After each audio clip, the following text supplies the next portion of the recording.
Warning, this video contains flashing lights, disturbing content, and images and subjects some viewers may find disturbing. Viewer discretion is advised. Hello and welcome to the Penelope Possum channel with your host, me, Penelope, the Possum. As always, being most professional at possuming. I'll be right back in just a second. I forgot one thing though. I'm back. Oh yeah, no one's here. Fun. Anyways. Toast, what are you doing? Yeah, totally professional YouTuber here. What do you mean? Before we get tired. The old married couple is hiding, terrified, under their bed. Right? Dr. Bob is just the best. One of the best, I think. His videos are just so good. His animation style is so unique and nice and detailed. Joining me today, I have Cheeto, my fluffy cat boy.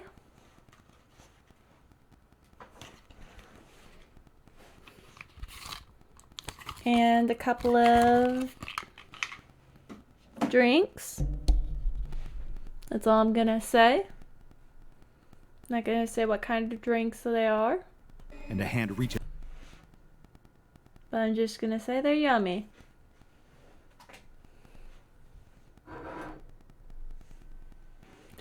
Yeah, gotta stay family friendly-ish. I'm not sure if my content could ever be considered family friendly. But that's fine. Is underneath, grabbing for them. In the intruder's other hand, the silvery glint of a knife. It looks That's like bad. this is curtains for them. It's just a little bit after 8 p.m., and the old woman has just finished brewing a pot of fresh coffee, filling the kitchen with its warm, rich aroma. Most people associate coffee with mornings, with breakfast and newspaper. Yeah. A hurried bite of toast on the way out the door to work or school. But she prefers to prepare her coffee in the evenings, just as darkness and quiet have settled over her neighborhood and wrapped the house in a cozy blanket of night. She pours 2 cups, watching the steam curl up into the air, and carries them into the living room, where her husband is waiting for her on the couch. It's a familiar ritual, one they've repeated most nights together since their daughter left for college so many years ago. It may seem simple, but it's part of a collage of little, simple things. We just started the video, and there was an ad. Come on. Things that make their house into a home. Home has meant a lot of different things to the two of them over the years. Nervousness and possibility when they first married and bought the house. Chaos and joy when their daughter was born, ripping through the structure of their lives like a tiny, lovable tornado. And now, contentment, peace, safety. Throughout it all, home I know, has been a but sanctuary. come on. And as they sit together on the couch, flipping through the TV channels and sipping their twin cups of coffee, it never crosses their minds for a moment that this sanctuary might be invaded. They certainly don't look over their shoulders at the dark shadow in the window, the silhouette of someone standing there between the bushes, watching them, waiting. The couple doesn't even have an inkling that something is wrong until they hear a soft rattling sound coming from the front door. Is someone there? When they turn, they don't see anyone outside. Can't see who might have been jiggling the knob. How strange. They must have heard wrong. Or whoever was there must There's have a realized cat they in had my the wrong window place. now. They turn their attention back to the TV, back to their coffee. They don't see the same shadowy figure scuttle up the wall outside, creeping up onto the roof. They hear it, though. The uneasy thump of something heavy settling onto the tiles up there. Someone walking where they shouldn't. The couple freezes, staring up at the ceiling, listening to be certain they didn't mishear. There it is again, the unmistakable drag of footsteps. The husband sets his coffee cup down, his face settling into a determined grimace. He has a baseball bat in the hall closet. Now seems like a good time to grab it. His wife isn't about to let him handle the situation by himself. There's She a grabs the fluffy half-full little coffee pot from the butt. kitchen, still piping hot. It isn't much, but she hopes it will be able to do some damage in a pinch. They're both so preoccupied with arming themselves for the potential confrontation that they don't notice that the footsteps on the roof have gone silent. They don't stop to ask themselves a very important question, one that the citizens of this famously safe neighborhood rarely ever do. Did they lock the back door? The unasked question gets its answer in the form of a slow, nauseating creak of a door inching open, letting in the cool night air and a stranger in a black hood. A The couple black reconvene in their hood. living room with their Creepy. makeshift weapons, in time to watch the shadowy figure stalk in front of the kitchen, their wide eyes locking on the menacing glint of the kitchen knife in the intruder's hand. The intruder lurches toward the wife, and in a flurry of panic, she throws the coffee pot, splashing hot liquid all over the stranger and knocking them in the head with the pot. They don't do so I mean, that's gotta do some damage. Hot liquid and broken much as glass? French, That continuing to stuff's advance tempered toward the couple, glass. brandishing the knife.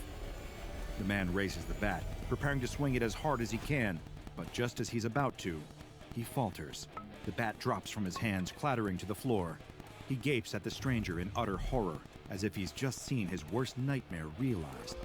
He stands there, frozen to the spot, eyes filling with tears, as the stranger pulls back their arm, knife's point trained on his chest. His wife leaps into action, grabbing his arm and yanking him back. She wants to ask him what on earth made him stop cold like that, but she'll have to wait until they're both safe again. In all the commotion, the intruder managed to place himself between the couple and the front door, so the wife looks for a better option. The closest way out of immediate danger. I'm wondering why this is happening and why the is up husband the stairs, suddenly so she did tugs her that. husband's arm so hard she worries it might dislocate, and leads them both up to their bedroom. She slams the door shut behind them, locking it, and jams a chair up under the handle for good measure. With a moment to catch her breath, she turns to her husband and asks what he saw that shook him so deeply. Yeah. He shakes his head, struggling to speak. He manages to get the words out. The attacker, the person who broke into their house and came at them with a knife, is someone they know. Not a neighbor, not a disgruntled coworker, but their own flesh and blood. It's their daughter. Oh At no. first, she doesn't believe him. That can't possibly be true. But the look in his eyes convinces her that he's telling the truth. She doesn't have a chance to ask any of the questions she wants to, because the doorknob begins to rattle. With nowhere else to run save for a window that's much too high to jump from, they have no other choice but to hide. The wife quickly opens the window, hoping to convince the intruder, her daughter, that they decided to risk the fall and jump. Then she and her husband slide under the bed and hold their breath. For a seemingly endless moment, the only sound is the rattle of the doorknob and the pounding of their pulses in their ears. So why Then, is their with a daughter sudden trying burst to of kill shocking, them? Seemingly impossible strength. The intruder splinters the door into pieces. They watch helplessly, covering their mouths to keep from making a sound, as a pair of black boots walk into the room, stalking through it, searching for them. The footsteps make their way over to the window as the intruder notices that it's open. Did it work? Are they safe? It's beginning to look like they just might be. But then a hand reaches beneath the bed, grabbing the husband by his shirt and yanking him out from under the bed. He screams as the intruder raises the knife, and a spray of blood stains the wallpaper red as the knife finds its target. The wife Jeez, scrambles this out is from under cold. the bed, making a break for the window, ready to risk the Were fall they that bad means parents survival. or something? A hand grips her shoulder, hard enough to bruise, and drags her back into the room. The only thing she sees is the knife, slick with her husband's blood, and, beneath the black hood of a cloak, the expressionless face of her own daughter. By the time the police arrive on the scene, the killer is long gone. All they find is a terrible scene, a broken door, 2 bodies, and danger invading a peaceful town. This isn't the first call they've gotten about a home invasion this month either. All over town, 5 different families have been terrorized and murdered, and every time, the perpetrator escapes the scene before the authorities can arrive. This is the 6th, just the latest in the line of horrible mysteries. Meanwhile, a woman walks down a side street, casually stripping off her bloodied cloak and tossing it into a dumpster. Beneath it, she is dressed in plain black clothes, with one curious accessory, an iron collar. She stops suddenly, just outside Maybe of a that dilapidated collar old has house. something to do In the with this. practiced manner of someone who has been there before, she walks around to the side of the house, then tugs open the rusted storm cellar door. She climbs down into the darkness and disappears inside. Once the woman has entered the basement, she is met with the glow of flickering candles, dripping red wax onto the floor. Their eerie light illuminates the dusty room and the menacing sights within. There are 6 people waiting for her there, standing in a circle, all wearing dark robes. 5 of them have matching collars around their necks, the same as hers. At the center of the circle, standing before a pile of bloody knives, is a man holding a rectangular remote control. His face is friendly, plain, almost aggressively ordinary, but his eyes are dark and cold, ringed with dark circles from an untold number of sleepless nights.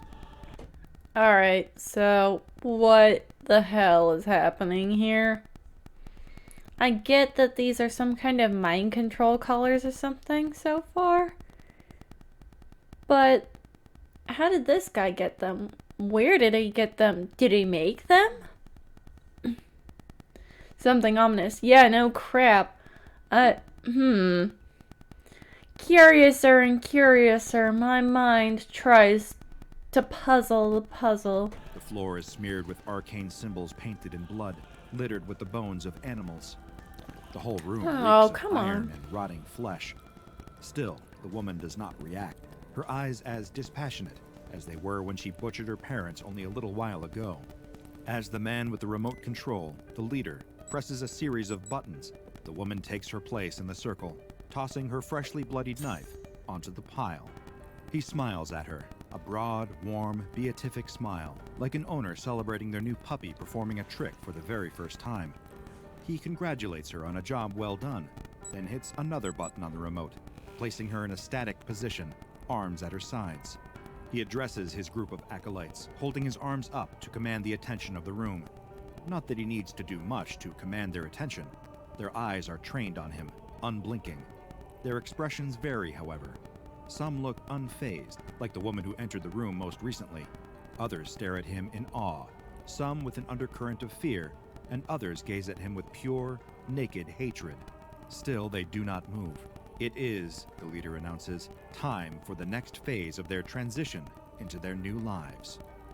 Now that they have all eliminated their families, and nothing ties them to their lives before they found him, they are prepared to sever all connection to their former selves. They've quit their jobs, abandoned their relationships, and eliminated their blood ties. And now it is time for them to shed their previous physical forms. It is time to evolve. He points. So, he's crazy. This guy's insane. And he made a cult. With mind control collars. Yeah. It doesn't take much for some people to go Looney Tunes.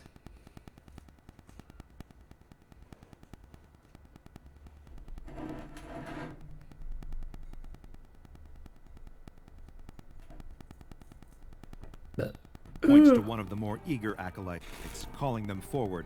It's a young man, no more than 21, a college student most likely. He should be holed up in a library, cramming for his midterm exams. Instead, he's here, in this blood-streaked basement, eagerly approaching the man with the remote and kneeling at his feet. The man doesn't even need to control this one's movements with the remote anymore, but still, he raises it and presses a new series of buttons, one the acolytes have never seen him use before. All of a sudden, the young man's back arches at a disturbingly sharp angle. What? That should be impossible without snapping his spine. His eyes roll back in his head until only the whites are showing. His lips curl back from his teeth in an expression caught somewhere between a snarl, a smile, and a scream. The leader hits another button, and the young man's eyes begin to widen. It isn't just that his eyelids are opening further to reveal more of his eyes, but the sockets themselves are widening, the eyeballs expanding to fill the additional space. His arms begin to stretch at the same. Horrible. What kind of... What in the what? Alright. The SCP Foundation has some really fucking weird shit in their catalogs. No one's denying this. But this is really out there, even for the SCP Foundation, I think. Arms extending longer and longer until his arms are as long as his legs. His fingers extend in the same way, growing additional knuckles as they do, bending in so that's many more horrible. places than ordinary human fingers should. As the acolytes watch the transformation, the woman who killed her parents earlier tonight becomes aware of a sudden sensation, one she hasn't felt in months. At her sides, her fingers begin to twitch. She swallows a lump in her throat. Her eyes sting with tears. She can move on her own again. But she is terrified. The reality of what she has done crashes over her in a wave of grief, regret, and rage.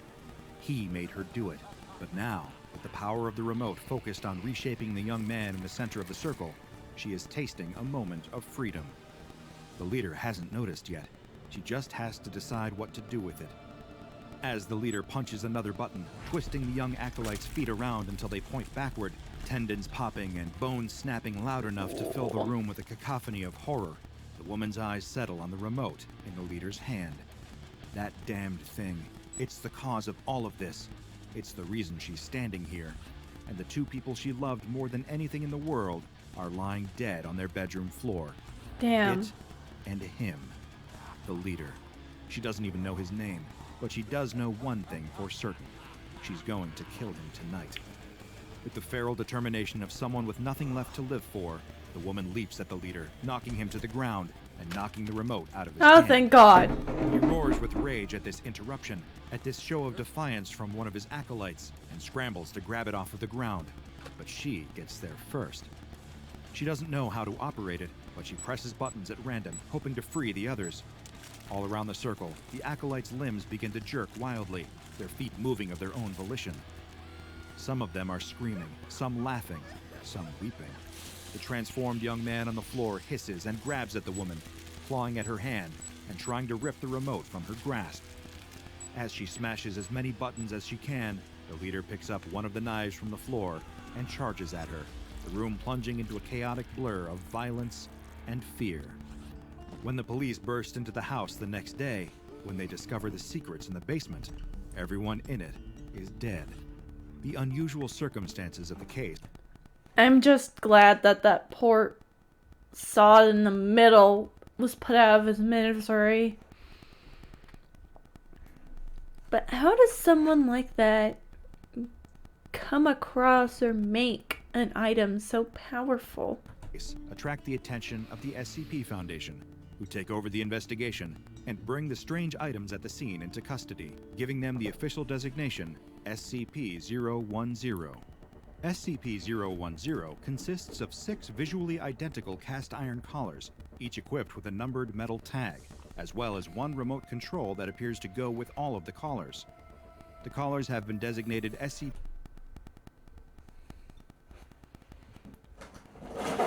Right?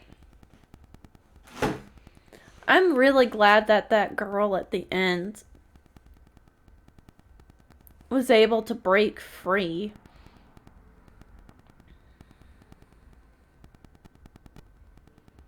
And stop whatever this guy was trying to achieve. Maybe all the truly awful things that happened to her that day just finally broke through and just destroyed her mind. Yeah. SCP-010-2 through 010-7. Each collar contains intricate electronic components and is powered by small rechargeable 100-volt batteries. The remote is a heavy black box that resembles an old-fashioned handheld radio transmitter receiver with a primitive blue-white cathode ray screen and over 100 buttons, in addition to a frequency tuner. These buttons are all unlabeled. Through a great deal of trial and error, the Foundation research team was able to identify the frequencies of all 6 collars. The metal is stamped with a label in Russian, as well as a logo that resembles workers building a pyramid. If one of the collars is placed around a person's neck and secured, and the remote is tuned to the corresponding frequency, the user will be able to use the remote to control their every movement. In addition to their movements, the remote can also control their adrenal response, as well as the sympathetic nervous system, which helps to activate the body's fight or flight response to stress. The remote is able to activate or deactivate this system, causing the person to experience extreme stress or preventing them from experiencing this response, even when the stimulus they are exposed to would normally cause it. The most unusual and unexpected feature of these already unusual collars is their ability to affect the physical morphology of the person wearing them.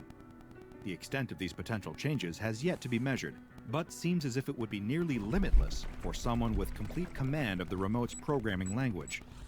SCP-010 was first discovered in the You need, like, a Rosetta Stone of all the things that all the buttons did at all the different frequencies. basement of a man in the Midwestern United States after being connected to a local missing persons case.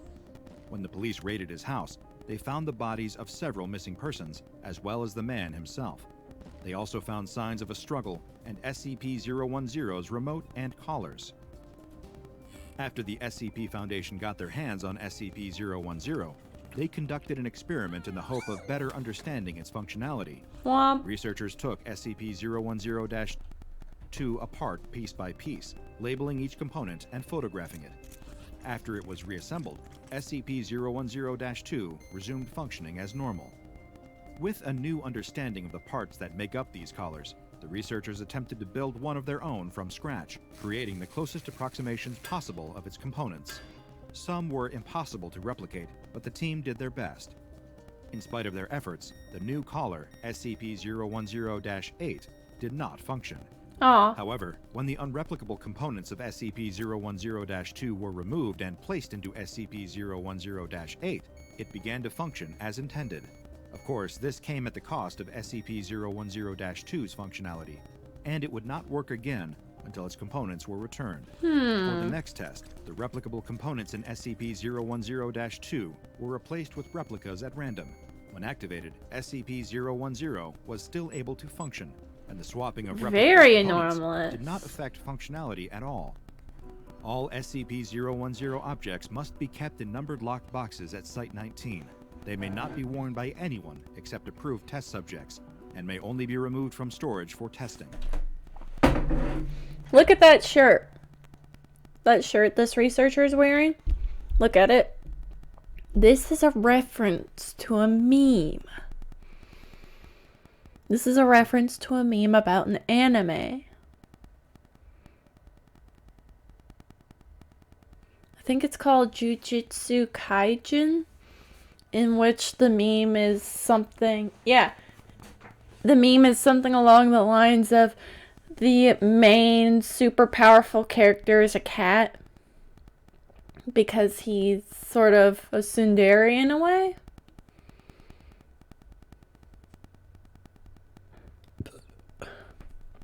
Because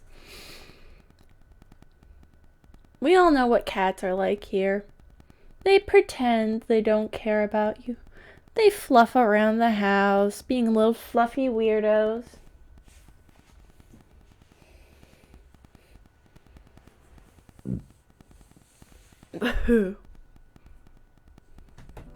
Any unauthorized use of SCP-010 is grounds for termination. Hi. When I most recently checked, one addendum had been added to the official... Look, Dr. Bob has a clown pen.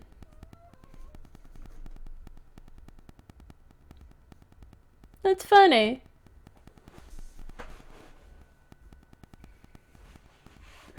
You wouldn't think he'd have something that silly. And it looks like he has a personalized mug. And that's another thought.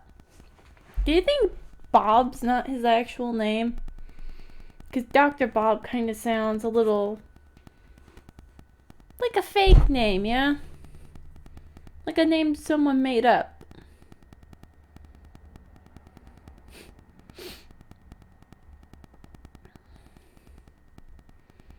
It's too ordinary, too plain. Either way, Dr. Bob is a very interesting person. He seems to be able to get into files that us normies wouldn't be able to get to, and even some higher level SCP members wouldn't be able to get into.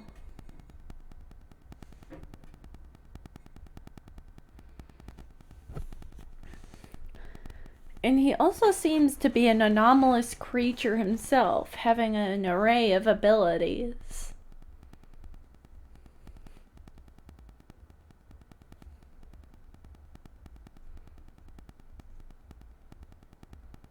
Oh yeah, it's like one of those things where you can't believe it's true, but it really is true. One of those scenarios. Like it seems so out there that it has to be real. One of those.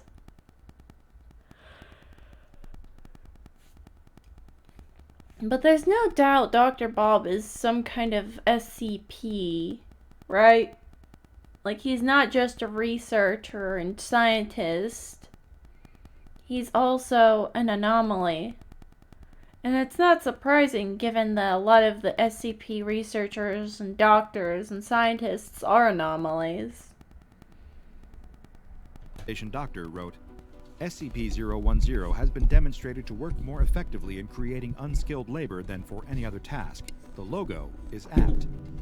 No further explanation of what that unskilled labor might be was included, and if there is one to be found, I don't have the clearance to access it.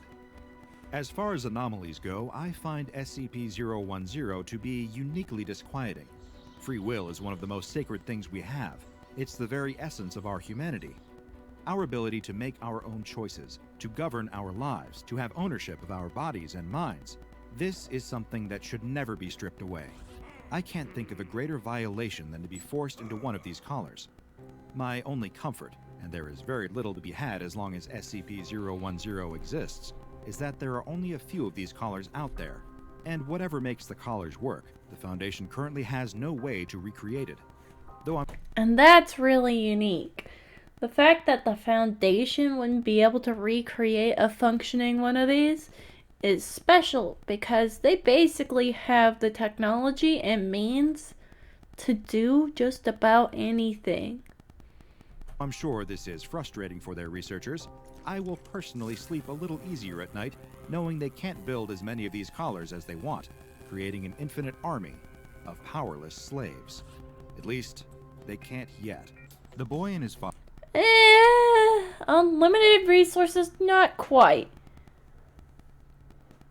They have as close to unlimited resources as could feasibly be possible. You have to understand it works on some ground of reality. Some. Like money and commerce still exist in the universe that the SCP Foundation exists in. And the SCP Foundation and its stories really make me want multiverse theory to be true because I'd love for there to be just a separate universe where all that's really happening. It'd be hilarious. Father have spent the entire morning cleaning out the basement of the boy's grandfather, and the boy is absolutely exhausted. After yet another trip up those rickety cellar steps, the boy collapses onto the old living room couch. He can still hear his father puttering around downstairs, yelping and gasping in surprise every time he finds some memento of his childhood stashed among the debris. The boy sighs in annoyance. He doesn't really know his grandfather, so he doesn't feel any sense of loss as they tear through the boxes and bags. Bro. At least in Dr. Bob's videos, In the basement. ad breaks seem to be few and far between. That's only the second one we've gotten. Although I can imagine it being easy to get sponsors and ads on videos such as this, where things like those collars and mind-bending horrors exist. I just killed a mosquito. Ooh, it was a juicy one. Nasty. Ugh. His father, however, insisted that the boy come along. It'll be good for us to spend some time together, he said. And the boy suspects that his father is trying to deal with his own guilt about his strained relationship with the boy's grandfather. Perhaps he hopes that a day of father-son bonding is just what they need to make sure that they don't... I mean, yeah, he has gotten some pretty good luck with sponsors, but at the same time, with the content he puts out, it's not surprising to think that it'd be a little hard to get certain kinds of sponsorships. Like, a lot of the stuff Dr. Bob puts out has a lot of stuff in it that advertisers might not be too happy with, like blood and gore and death.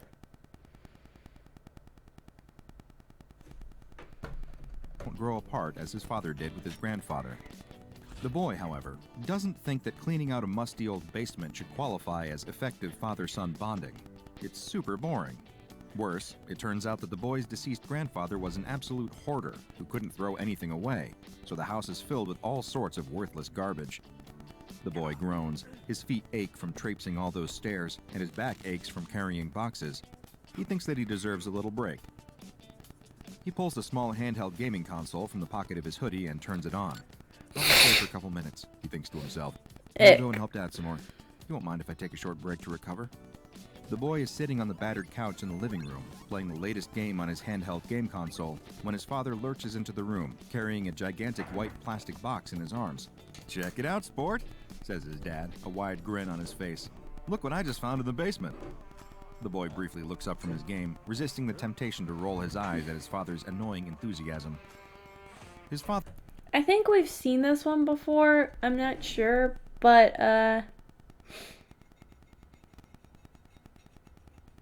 either way, this kid needs to really lighten up. Oh my god. Like, just enjoy spending time with your parent, man. They're not gonna be around forever.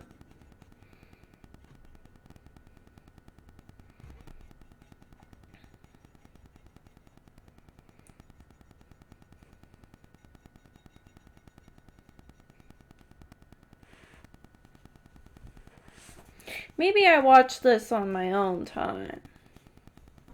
I probably watched this on my own time and forgot. Father is always getting excited for the dumbest things. As for that white box, the boy's never seen anything like it. "It's a Sega Dreamcast," the father says as he's... Ooh, it's a Dreamcast. I've never had a Dreamcast, but I've heard of them. They had some really weird games on them.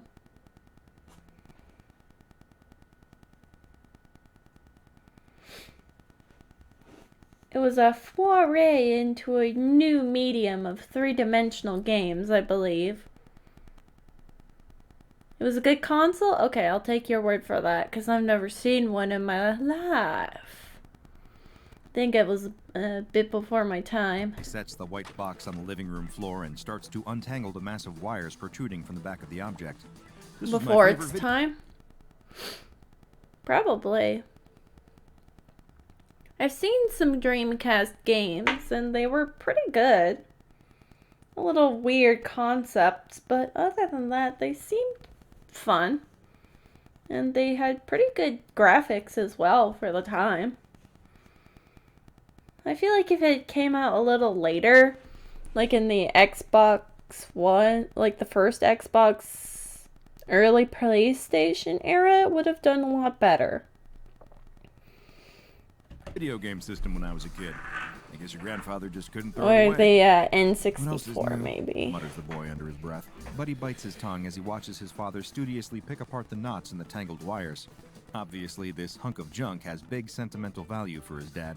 Reluctantly, he slides off the couch and takes a seat next to his father on the floor, and together, the two of them set up the Dreamcast. I wouldn't know. "This had all the best games," continues his father. "Soul Calibur, Sega vs. Capcom. Oh, you're gonna love these." After a few minutes, his father has the wires plugged into the television, and the hand controllers ready. He nudges his son in the side with his elbow. "What do you say, champ? You ready to go mano a mano against your old man with some real video games? I'm about to school you in what real games are like. None of this silly, what's it called, Among Us junk like you played today." "It's not called Among Us, Dad," mutters the boy under his breath, but his father is already distracted pulling out old games. His father holds up a CD clamshell and pries it open, revealing a stack of silvery discs. "And look at this, all my old games, too." The boy tries to contain his boredom as his father rattles off a list of his favorite old video games, none of which are familiar to the boy. But eventually, his father reaches one disc that isn't familiar. "Eurythmics?" he says, squinting at the title embossed across the disc. "I don't remember this one. I wonder if your grandfather got it after I moved out." The father pauses as if overcome with emotion. The boy can imagine what his father is thinking. Did his grandfather buy this disc knowing how much his father loved his Dreamcast video games and hoping that maybe it could serve as a reconciliation present between them? That's exactly the sort of dopey, sentimental thing that his dad would think after spending all morning going through his grandfather's junk and reminiscing about what could have been. It looks like it's some sort of dance game? Prompts the boy, hoping to get his father to focus more on the game than his feelings of nostalgia and loss. Oh, right, says the father. I wonder why Got Grandpa gunk had this in when my he didn't have a nose. dance mat to connect. Maybe you just have to hit the control buttons in rhythm? He holds it up, the reflective disc shining brightly in the light of the overhead lamp, and the boy stares at the silvery disc in confusion. Alright, let's get a good look at this disc before we continue. Does that disc look weird to you? At all? Like, the reflection on it looks a little odd. Actually, I don't really remember being able to see my reflection on CDs or DVDs very well. They weren't that reflective.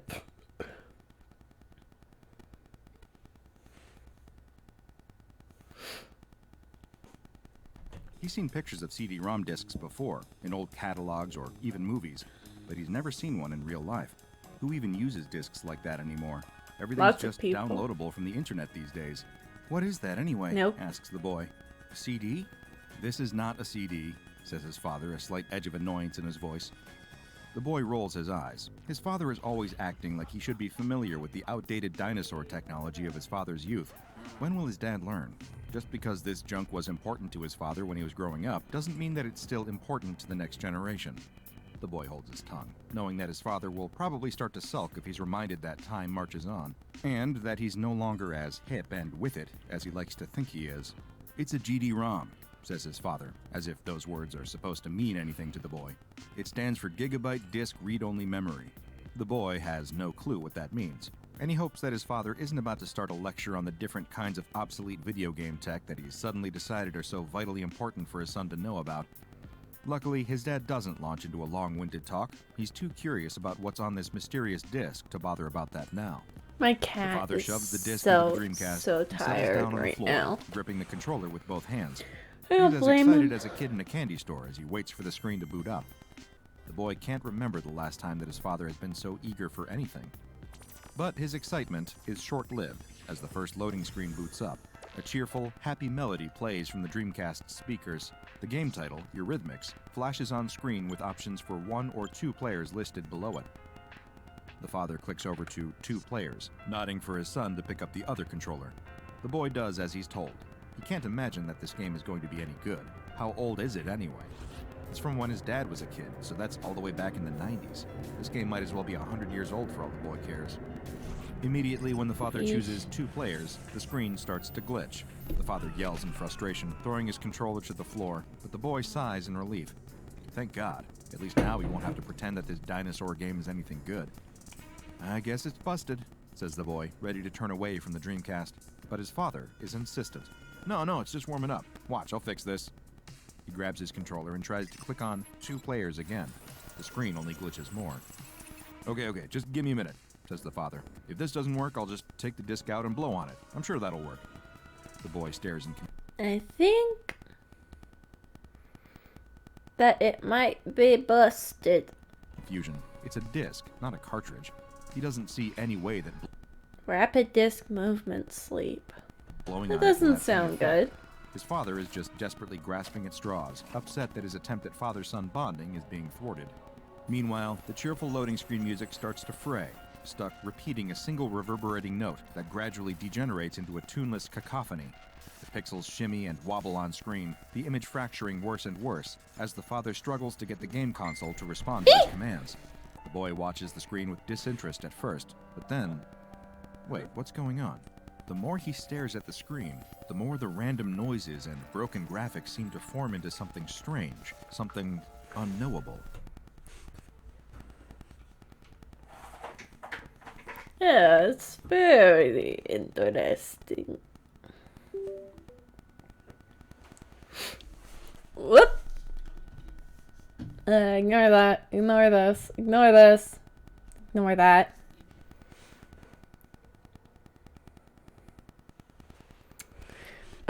Off topic, completely off topic, but I've been playing, or not really playing, I've been enjoying a game, Gacha Life 2.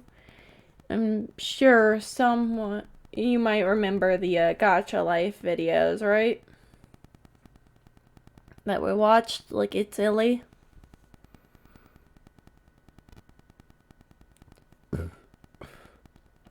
Excuse me. This is the newest installment of that game.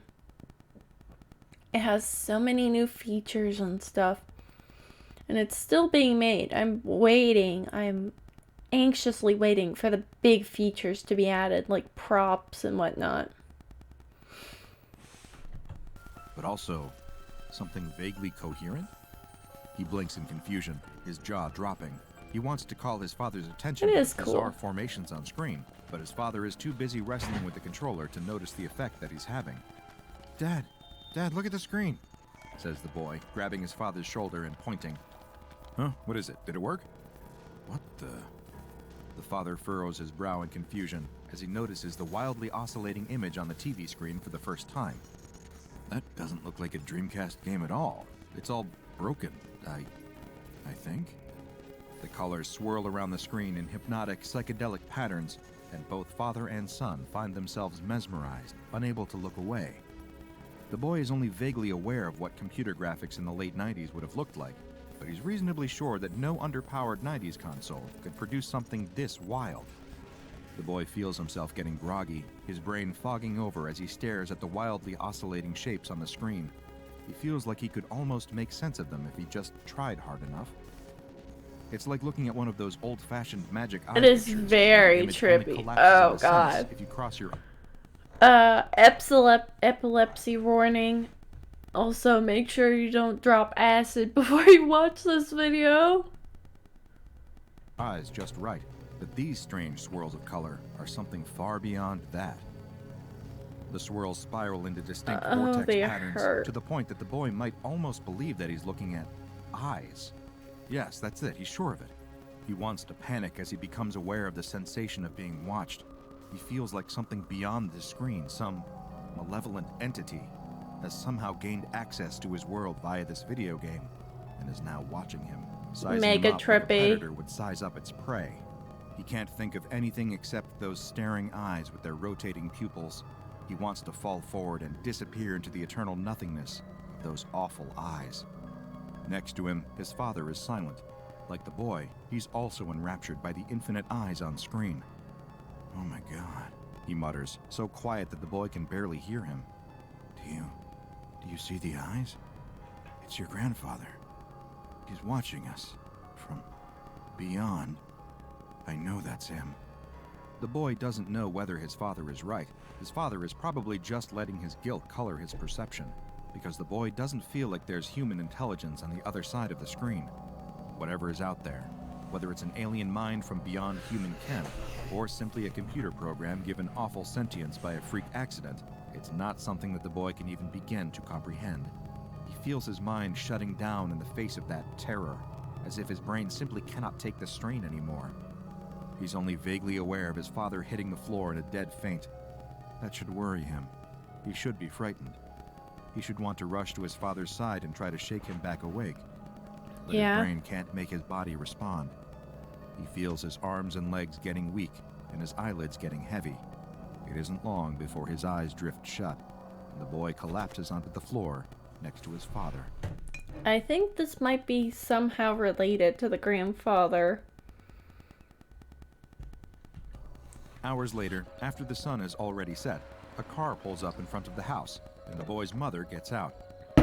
She frowns as she looks at the front of the house, noting that the lights are on inside, and the front bay window casts a yellow square of light across the front lawn. The boy and his father must still be inside.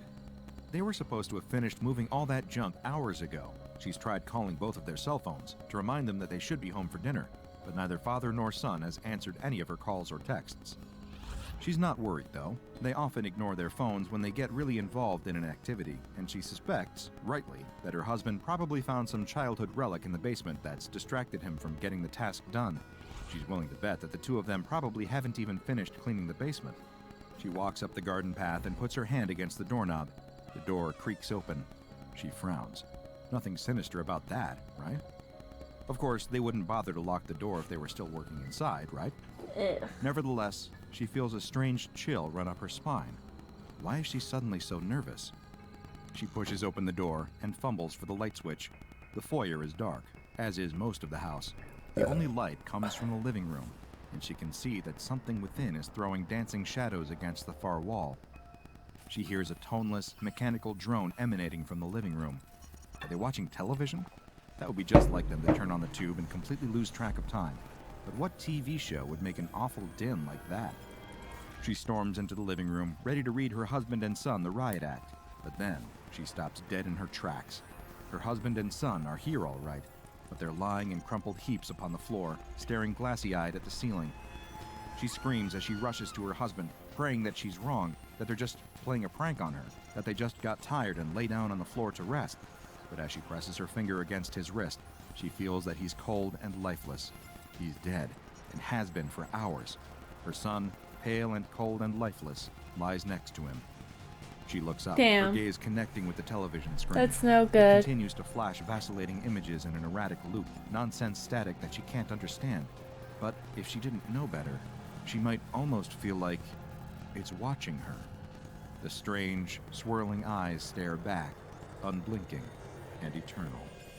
What started as a misguided attempt at father-son bonding time ended in tragedy, because those GD-ROM discs weren't ordinary discs at all, but rather instances of what the SCP Foundation has dubbed SCP-4904.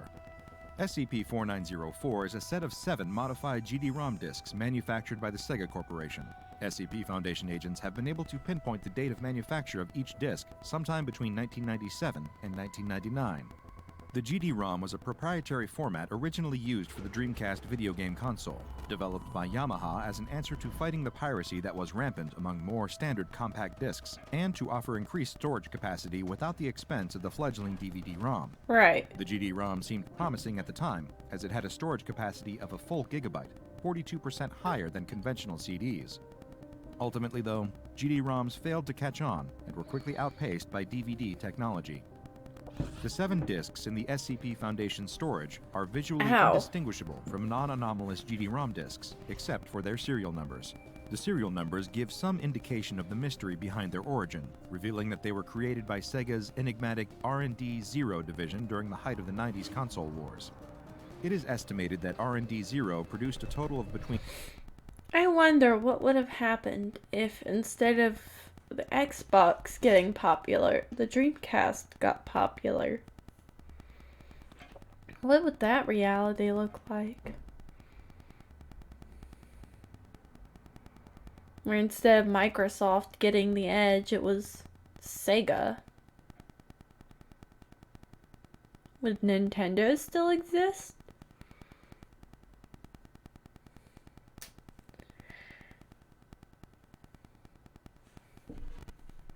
between 60 and 100 experimental GD-ROM discs similar Or to would those in Sega have bought out SCP-4904, Nintendo? but the rest of the production line is currently unaccounted for.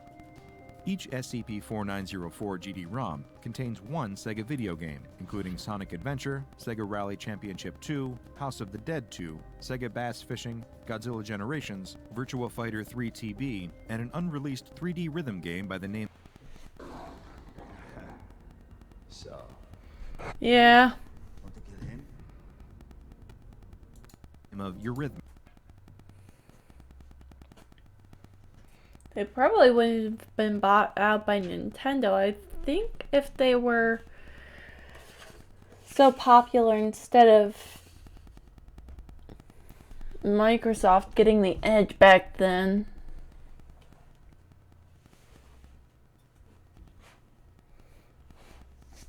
that Sega might have bought out Nintendo.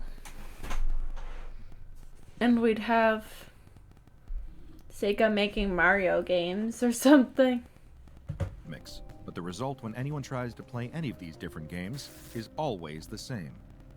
When an instance of SCP-4904 is fed into a Dreamcast console, it causes the optical disk drive's reader to move in unpredictable ways, accessing disk data seemingly at random. At first, the game boots up as expected and seems perfectly ordinary, but when a player progresses past the loading screen, the game very quickly becomes illegible. Sprites and assets blend into each other in asymmetrical chunks, maps recursively render onto other maps, and soundtracks transform within seconds into incessant, oscillating noise. A perfunctory glance at the results seems like absolute chaos, but eventually, observers will start to notice patterns within the noise. These eventually coalesce into complex renderings of landscapes and figures wildly inconsistent with the content of the original games, and computationally impossible for 1990s era video game hardware to render. Repeated tests by SCP Foundation agents have turned up a recurring motif in the images shown by SCP-4904, spinning discs that resemble malevolent eyes. SCP Sorry agents about hope that that. research I into just got RND-0 and the stabbing man responsible pain for disc's randomly. creation might help to explain the reason or the purpose of SCP-4904. RND-0's former lead hardware programmer Ken Matsuya has said on record that the team encountered numerous problems in implementing the disk's anti-piracy encryption measures. The result Yeah, it was happens. unplayable. So Frustrated by this failure, Sega ordered that the encryption project be abandoned and the prototype disks quietly destroyed. However, it does not appear that Sega's orders were carried out to the letter. Matsuya himself rescued 7 of the discs, hoping to learn more about the issue on his own time, and it's possible that other discs not currently known to the Foundation also survived. With the help of improvised Sega hardware, Matsuya spent the next 4 years trying to understand the cause behind the disc's erratic behavior. Notebooks recovered from his apartment contain numerous sketches of the disc-generated visuals, depicting fractal combinations of landscape and figures seemingly drawn from places outside of the game data themselves, and stylized spinning discs in the shape of eyes. Matsuya himself met a strange and untimely end when he was found dead from a heart attack in his apartment in August 2003. Stranger still, an autopsy revealed that large portions of his brainstem and limbic system were missing. His death puzzled authorities, since there was no evidence of any human, or even non-human, intrusion.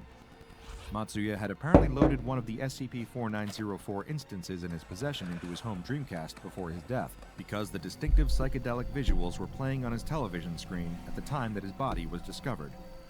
Foundation agents suspected that the visuals might have some connection with Matsuya's death, leading to the disk's subsequent classification and containment, but intensive tests on SCP-4904 by Foundation personnel have failed to shed any light on the situation. Both the disk's strange behavior and Matsuya's death remain complete mysteries. Is SCP-4904 a gateway into some... yeah, I'm alright. It was just a random, quick, sharp pain. Alive. I live. It's gonna take more than a random pain in my ribs to take me out. I'm stronger than that.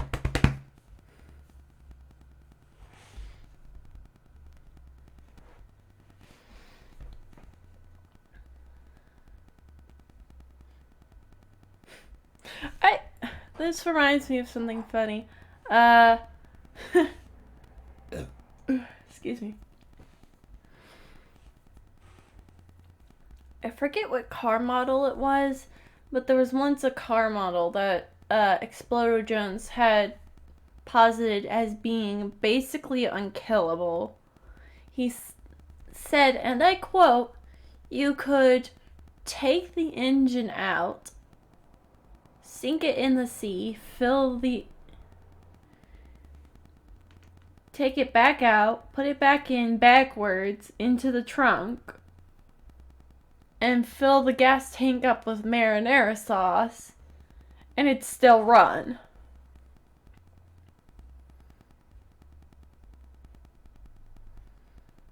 I feel like, being able to work well under stressful conditions is something that I am decent at in certain situations. some other dimension. I won't say I work well under stress. I'm just saying that I don't buckle under pressure the same way that other people might. And its bizarre images a signal from another world? Could it be a message from beyond the veil? Or is it all just due to a simple computer glitch and Matsuya's death just a freak coincidence? Whatever. Okay, absolutely not the last one, though. How would his limbic and brainstem be missing? if it was just a freak accident. Here's what I think. I think he was trying to study it, and it didn't like being studied very much. So, it took what it needed for it to stop being studied the way it was. For the case, the Foundation is doing its best to uncover the truth. SCP-4904 has been given the object class. Oh, I'm certain none of it is. It's just a silly little scary story. But, you know, if you find a Dreamcast and find a game of one of the, or a disc of one of the games mentioned, or even a different disc, maybe just be a little careful. Safe, but should be stored in conditions comparable to those needed to keep non-anomalous disks viable. All 7 instances of SCP-4... Oh gosh. How would I even begin to look that up? Okay, hold on. We're gonna look this up. It should be easy to look up, right?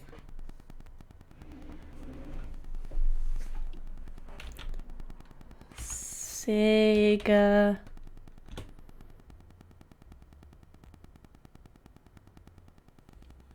R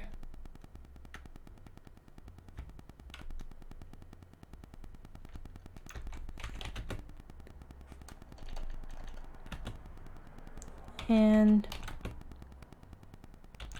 D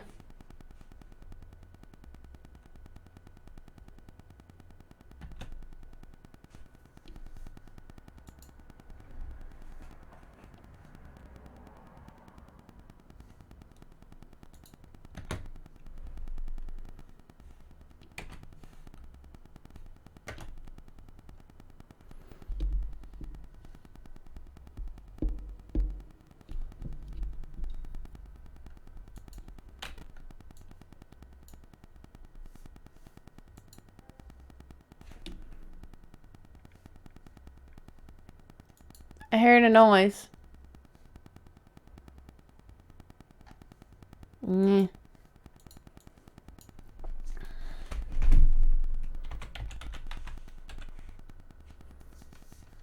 Dreamcast.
Dang it.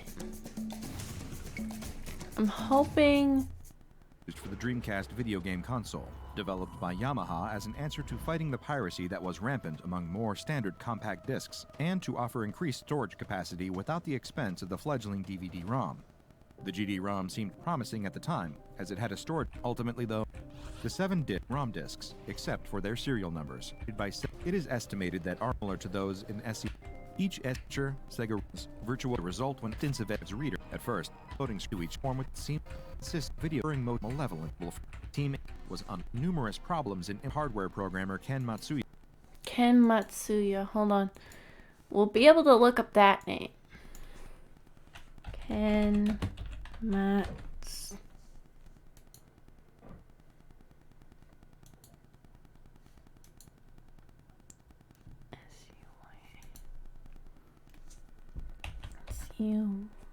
Okay.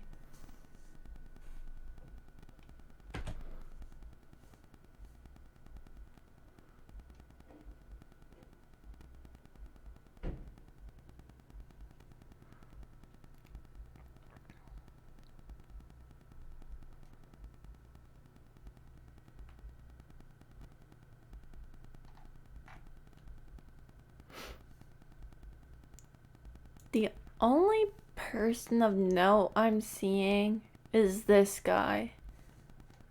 It looks like other than him, Ken Matsuya is a completely fictitious person. But we know how the SCP Foundation is about things like this. So it could be completely covered up. So I'm not saying it is real, but I'm not saying it isn't. Like, they could have just covered up the existence of an entire person. It's not like they haven't done it before. Tuya has said on record that the team encountered numerous problems in implementing this fit. Tuya possibly found that was home green, somewhat light, and complete dimension veil. Coincident. CP4 was needed to keep non in a climate-controlled safe class storage locker at Site 15. Long-term tests lasting over an hour should only be conducted on reinforced, modified hardware to prevent disk deformation or explosion. A young woman is spending the morning in town, completing a few errands she's been meaning to get to for a while. She picks up a few items from the supermarket, gets the cracked screen on her smartphone repaired, and decides to treat herself to a Danish from a local bakery. It's a relatively idyllic Tuesday, until she turns the corner into a narrow side street and sees... I'm gonna get something else to drink really quick. I'll be right back. I'm back.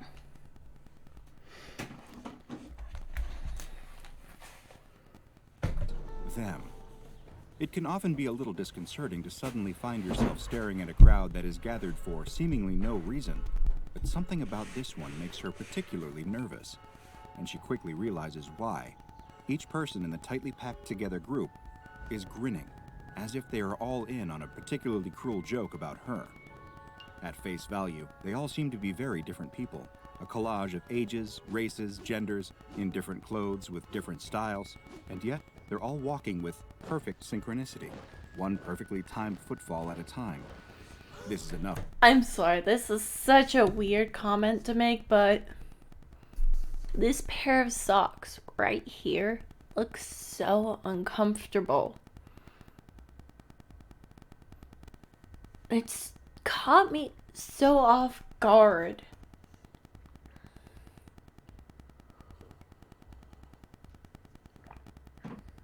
Ugh.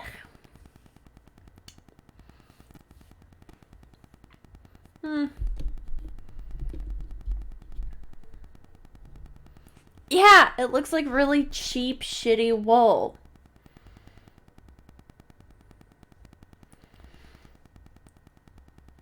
Ugh. I can't imagine how people would be able to stand wearing socks like that. One perfectly timed footfall. I'd want to tear my feet this off. Is enough to seriously creep her out. Whatever this strange group of people is doing, she wants no part of it.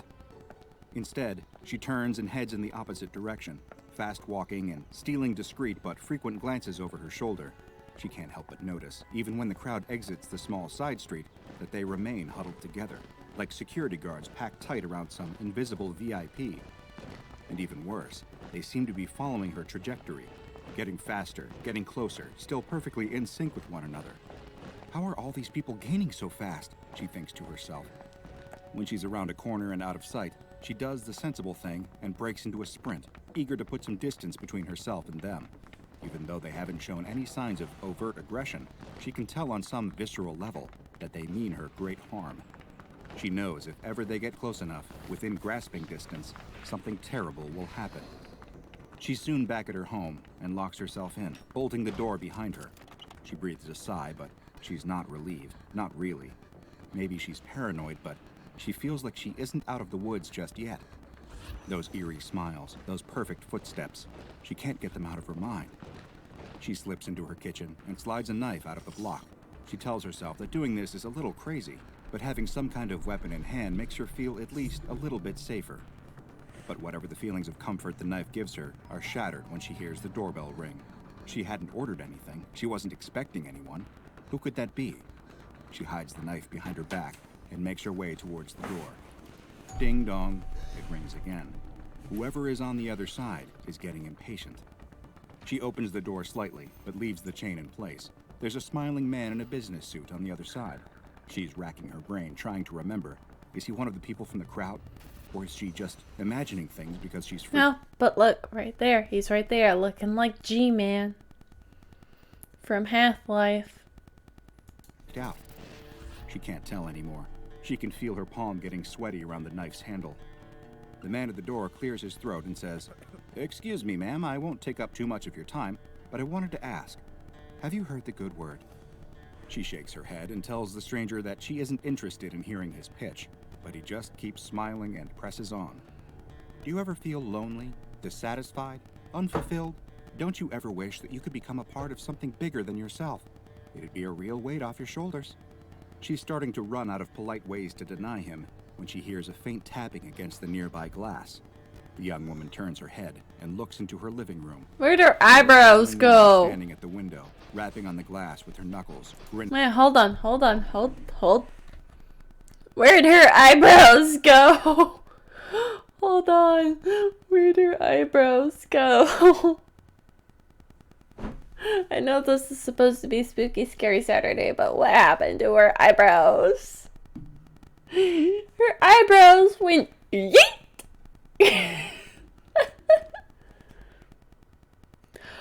Oh, no eyebrows. There's a smiling woman standing at the window, rapping on the glass with her knuckles, grinning. Wrong rapping, The chill sets in immediately. I think. She recognizes that face with absolute certainty. It's one of the people from the crowd, and now she knows for sure that the man at the door is too. But when she turns back to him, all she sees is his hand reaching through the gap in the door for her. She screams and backs away, instinctively slashing the knife at him. 2 fingers fall to the floor, but there's no blood, just thick, flesh-colored pus dripping from the 2 stumps. The hand doesn't even flinch. It keeps reaching, and soon the gap in the door is crowded with the faces of even more grinning human figures. She turns and runs as the sheer collective momentum of the crowd forces open the door. She's gonna do something stupid. But still smiling. She notices something trailing out of their clothes. Long, sinewy ropes that look like they're made of living flesh, wriggling and pumping. With each passing second, this whole situation seems to just be getting worse and worse. Thinking quickly, she decides to flee up the stairs. If she gets to her bedroom fast enough, she can... Never go up or down stairs. Never. It's not a solution. Lock her door from the inside, open the window, and climb down the trellis into the yard before they can break in. In that moment, it seems like the best course of action, but only because she has no idea just how quickly the crowd can close the distance. I know, right? In an instant, the crowd is up onto the stairs and following her, extending their grasping hands in unison. Who are these people? Why are they doing this?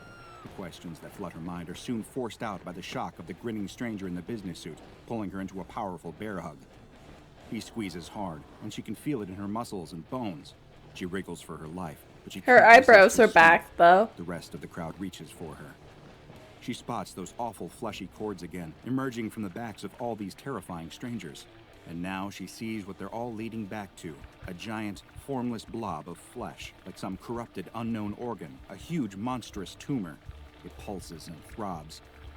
Just looking at it makes her want to be sick, and she can feel the most horrible energy coming off of it. Whatever this thing is, it wants her. It's reaching for her. Fight or flight kicks in, and this time flight isn't an option.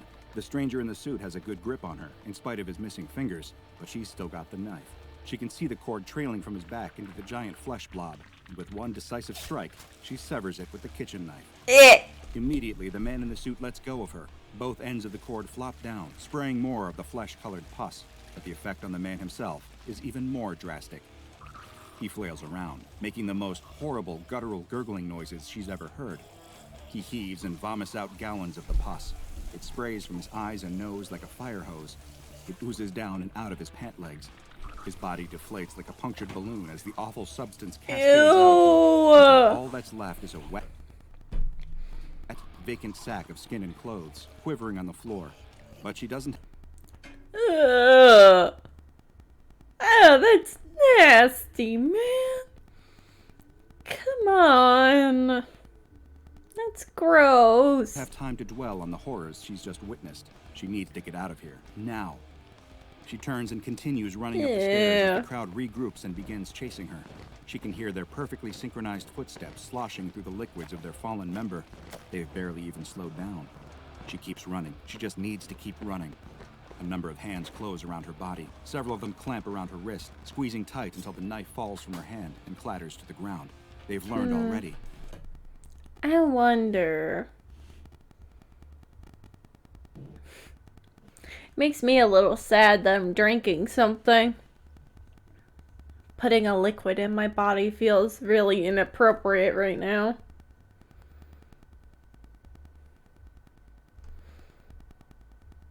But I'm glad I ate dinner earlier. I had some hot dogs, which feels wildly ironic in a way. Or coincidental. It feels like a really sad, funny joke. The crowd rises up and closes around her. No matter how hard she struggles, they won't budge. They just keep huddling in. She can hear the giant pulsing mass of flesh closing in behind her. She feels one of those long, fleshy cords slithering up her back, its fibrous strands easing their way into her flesh until the connection is made. Ick. Her eyes roll up into her head as it pumps the fluid into her body, melting away everything inside and congealing it into the same nightmarish slop that she'd just seen splattering out of the man in the business suit moments ago. Little by little, everything that was once her is hollowed out, filled in, and painted over. Once the transformation is complete, she smiles, just like all the others. But she's not she anymore. She's just another part of it, its newest addition, a replacement for the man in the suit. The crowd leaves shortly after, keeping perfect step, looking for some new friends. At some point, everyone... Ick.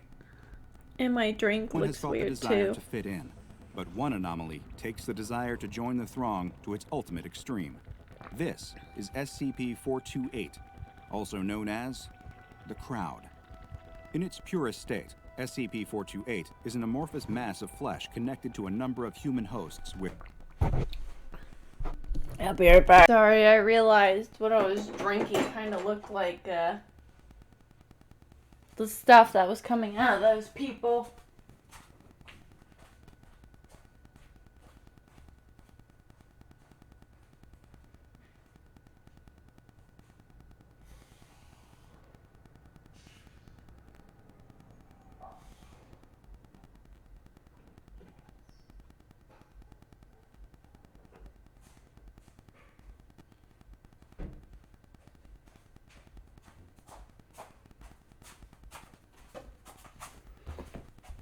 Yep. Very gross. Let's just say there were enough different items in that one drink to give you the Furious Cocktail achievement in Minecraft. with organic tendrils, similar to umbilical cords. The central mass is obscured by its multiple human hosts, numbering 14 at the present moment. I don't know why and I it is did an that to extremely myself. dangerous entity. Once an individual is assimilated into its mass, they are to be considered lost. Upon assimilation, all of the victim's complex internal structures, bones, musculature, organs, nervous system, are instead replaced by material similar in composition to the amorphous mass that controls them. All that remains is their skin and vague shape, being piloted by the SCP-428 hub. When not actively seeking new victims to assimilate, SCP-428 enters a dormant state, its assimilated victims standing in a circle around the hub, audibly mumbling to one another and swaying gently. SCP-428 and its crowd will enter a hostile state if anyone travels within 2 meters of it. With surprising speed and ferocity, members of the crowd will try to mob the unfortunate victim in a sudden ambush, bringing them into the proximity of the hub. If they remain in this state for over 10 seconds, a cord will attach to their body and their vital systems will be replaced, and they will be assimilated into the crowd, just like the other victims of SCP-428 were before them. I feel like it would have been appropriate that, like, a little ding, furious cocktail achieved popped over my head If the drinking victim it. somehow manages to escape before the process is complete, this will not be the end of their ordeal. Should someone evade I its did get attention, some olives, though. SCP-428 and the crowd will enter a period of active hunting behavior to seek out the escaping victim. Failing that, they will try to assimilate any human wandering into their vicinity. There is no safe way to approach SCP-428 or any of its members under any circumstances. To do so is to court a fate worse than death. When a victim is assimilated, SCP-428 and the crowd will return to a dormant state until another victim presents itself. Yeah, it would be funny. Foundation studies have determined that SCP-428 seeks to add at least one person to its crowd every month, and if a person is not provided, then it will engage in hunting behavior, putting everyone in the area in grave danger. SCP-428 isn't controlling a gaggle of mindless zombies, though. It is an extremely intelligent hive mind, made all the more frightening by the fact that it absorbs the knowledge, memories, and skills of each of its victims, and can reapply them through any of the others. Because of this, it appears to have incredibly adept knowledge of the human mind, and will happily resort to using tactics of psychological manipulation to gain an advantage. Despite being a large crowd, tests have shown that SCP-428 and its assimilated victims can move terrifyingly fast. This is because, due to the very nature of the perfectly attuned hive mind, they can walk or run in Yeah. I think that'd make me an anomaly, though.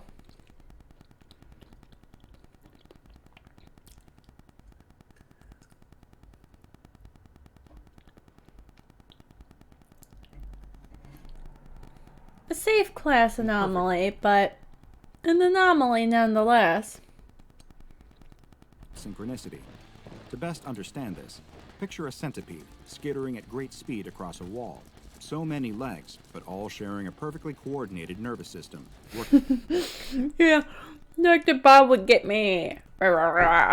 working together to move the creature with military precision. Even individually, each member of the crowd is a formidable foe. Once they become part of SCP-428, they exhibit greatly increased strength. They show no signs of feeling pain, and also have the ability to quickly heal any injuries. Wounds also do not seem to impede function whatsoever. A member of the crowd getting shot in the leg won't slow it down in the slightest. However, while this creature is incredibly intelligent and dangerous, the same can be said for the SCP Foundation, and in the time since they discovered it, they have ascertained a few weaknesses, even though some of this knowledge came at a heavy cost. Though members of the crowd appear significantly resistant to damage, the SCP-428 hub itself appears to be vulnerable to attack and more than capable of feeling pain. If the hub is damaged in a manner that would cause pain, every member of the crowd is able to feel it, often collapsing and writhing around in agony. When the creature collects itself, it will retreat, guarded by its human shields. The Foundation has used this method to corral the creature back into containment during breaches, with the controlled applications of fire or electricity being favorite methods of Foundation security forces. Severing the connection between a member of the crowd and the central hub is also a surefire way to weaken the overall ability of SCP-428. A severed crowd member will immediately collapse, the SCP-428 material inside it liquefying and excreting from every orifice. This may intensify Gross. SCP-428's drive to discover a new victim, but it can also be used as a method of population control for the crowd itself. There has been one major incident concerning SCP-428 since its containment at the SCP Foundation, and it acted as a painful reminder to all staff that one should never underestimate the abilities of the anomalies they contain. Evidently, one of the people assimilated by SCP-428 in the past was skilled in the art of lockpicking, as SCP-428 had absorbed this skill. It took apart one of its members' belts and used the pieces to pick the lock of its containment chamber from the inside. It then Crafty. positioned one of its female victims crouching just outside the door, the cord slithering through the crack in the door behind her. She fell to her knees and began to weep loudly, attracting the attention of a nearby researcher. Naturally, when you hear a distressed person crying, it's human instinct to go investigate and help. And this I know, but you're in the SCP Foundation, goddammit. You should know better. particular researcher hadn't been briefed on the nature and abilities of SCP-428, which left him completely unprepared for the horrifying fate that awaited him. As he leaned in to comfort the crying woman, the rest of the crowd immediately emerged from the containment chamber's door, mobbing him. One forced its hand over his mouth, stifling his frightened scream as he was pulled in and quickly assimilated. While SCP-428 We can only hope he was a low-level researcher. could pick locks, absorbing a member of SCP Foundation staff, both giving it access to the Foundation site layouts and inner workings, as well as a presentable frontman to assuage suspicion, was like getting its fleshy tendrils on a kind of master key. SCP-428 and its crowd, with the assimilated researcher at the head, progressed through the building, avoiding key security checkpoints and absorbing several other researchers and guards along the way. This was a particularly frightening development, as it allowed SCP-428 to further expand both its knowledge of the SCP Foundation and its skills in everything from science to armed and hand-to-hand combat. With every new person it took in, it grew significantly stronger and more dangerous to Foundation personnel. Thankfully, it drew the right kind of attention before it had a chance to escape the containment site proper. Thankfully. A mobile task force was dispatched to contain SCP-428 and the crowd and force it back into its containment chamber. However, being an extremely persistent creature, this minor setback didn't do anything to quell its desire to escape. Yes. Given that several members of its crowd were now ex-Foundation staff members, it tried to leverage this in order to manipulate the people guarding its chamber. This became such a problem that a researcher appended a note to its file, reading, "People, these casualties are gone. They are SCP-428 now. No matter what it might say or do, they are not your work colleagues nor your friends anymore. Remember this. It may save your life." SCP-428 and its crowd is currently contained in a 5 meter by 5 meter by 5 meter cell, with walls electrified to 30,000 volts to discourage attempts by members of the crowd There's to a break or climb. fuzzy The little cell is baby accessed right via here. an airlock, and entry is restricted to level 3 researchers She's and so below, while fuzzy. escorted by 2 armed guards in order to eliminate the risk of SCP-428 absorbing a valuable asset to the SCP Foundation and coming into possession of truly catastrophic knowledge and skills as a result. Just imagine the disastrous results if, say, a member of the O5 Council were suddenly a part of SCP-428. Researchers are to remain Who's a to say minimum they of aren't? 2 meters away at all times, and it is mandatory for at least 2 armed guards to stay posted at the chamber's entrance at all times. SCP-428 is to be given 1 member of D-Class personnel to assimilate every single month in order to prevent it from engaging in hunting behavior. Due to SCP-428 That's the one part about the SCP Foundation I find a little hard to believe. Like, you're really expecting me to believe there's enough people bad enough that no one would care if they just poofed off the face of the earth to be D-Class? To be able to do one a month? I mean, there's a lot of bad people in the world, but I feel like it'd be suspicious still.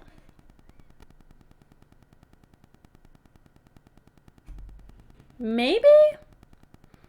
But don't forget, it's not just the prison that they're using.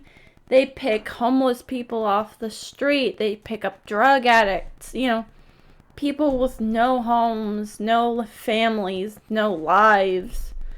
Nobody to miss them.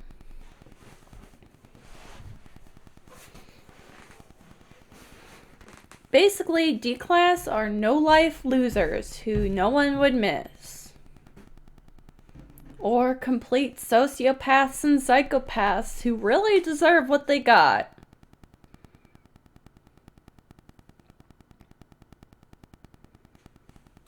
Fourtuate's frightening ability to absorb memories, skills, and intelligence. All But due I process mean, given to Fortune. the amount of bad people in prisons that it would take care of.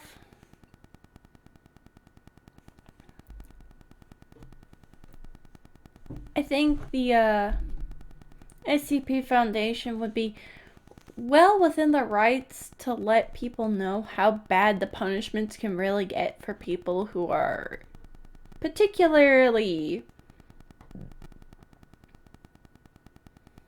gruesome in their crimes. I feel like crime rates would plummet if the SCP Foundation was allowed to bring people into light. Yeah, evil. But think about it.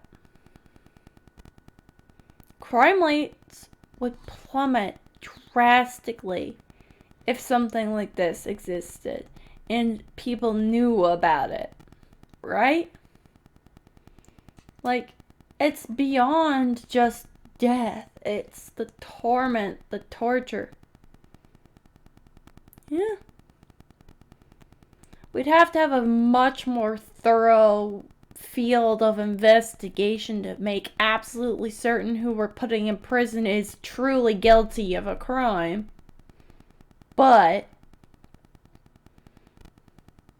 I think it'd be a great way to make sure that crimes don't get committed unless the person's truly evil and deserves these horrible punishments to happen to them. 28 are screened for low intelligence and a lack of valuable skills to ensure that the anomaly isn't being given any new aces up its sleeves.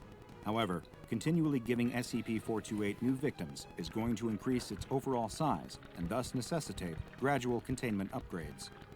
The possibility of permanently neutralizing SCP-428 is being explored, but in the meantime, it has been given the Euclid Object Class because of its intelligence, skills, and unpredictability. While the SCP Foundation is all about sacrificing the individual for the greater good, this is one frightening collective that they couldn't endorse becoming a part of. Two teenagers cautiously approach an old, decrepit house. The house looks like it was built hundreds of years ago, and from the outside, it appears to be in a serious state of disrepair. The walls are cracked and weathered. The roof looks to have holes. I mean, aside from the disrepair, if someone kept up with the maintenance of the house, I'm sure it'd be beautiful.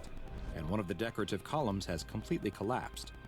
The teenagers have heard rumors about this dilapidated home, though, and they have heard there are riches still to be found inside. One of the teens starts walking up the stairs onto the porch, but his friend seems reluctant to follow. Oh no, I know about this one. Sorry, just got a chill up my spine about this one. This is one of those SCPs that a D class would get assigned to that I think is truly a fate worse than death.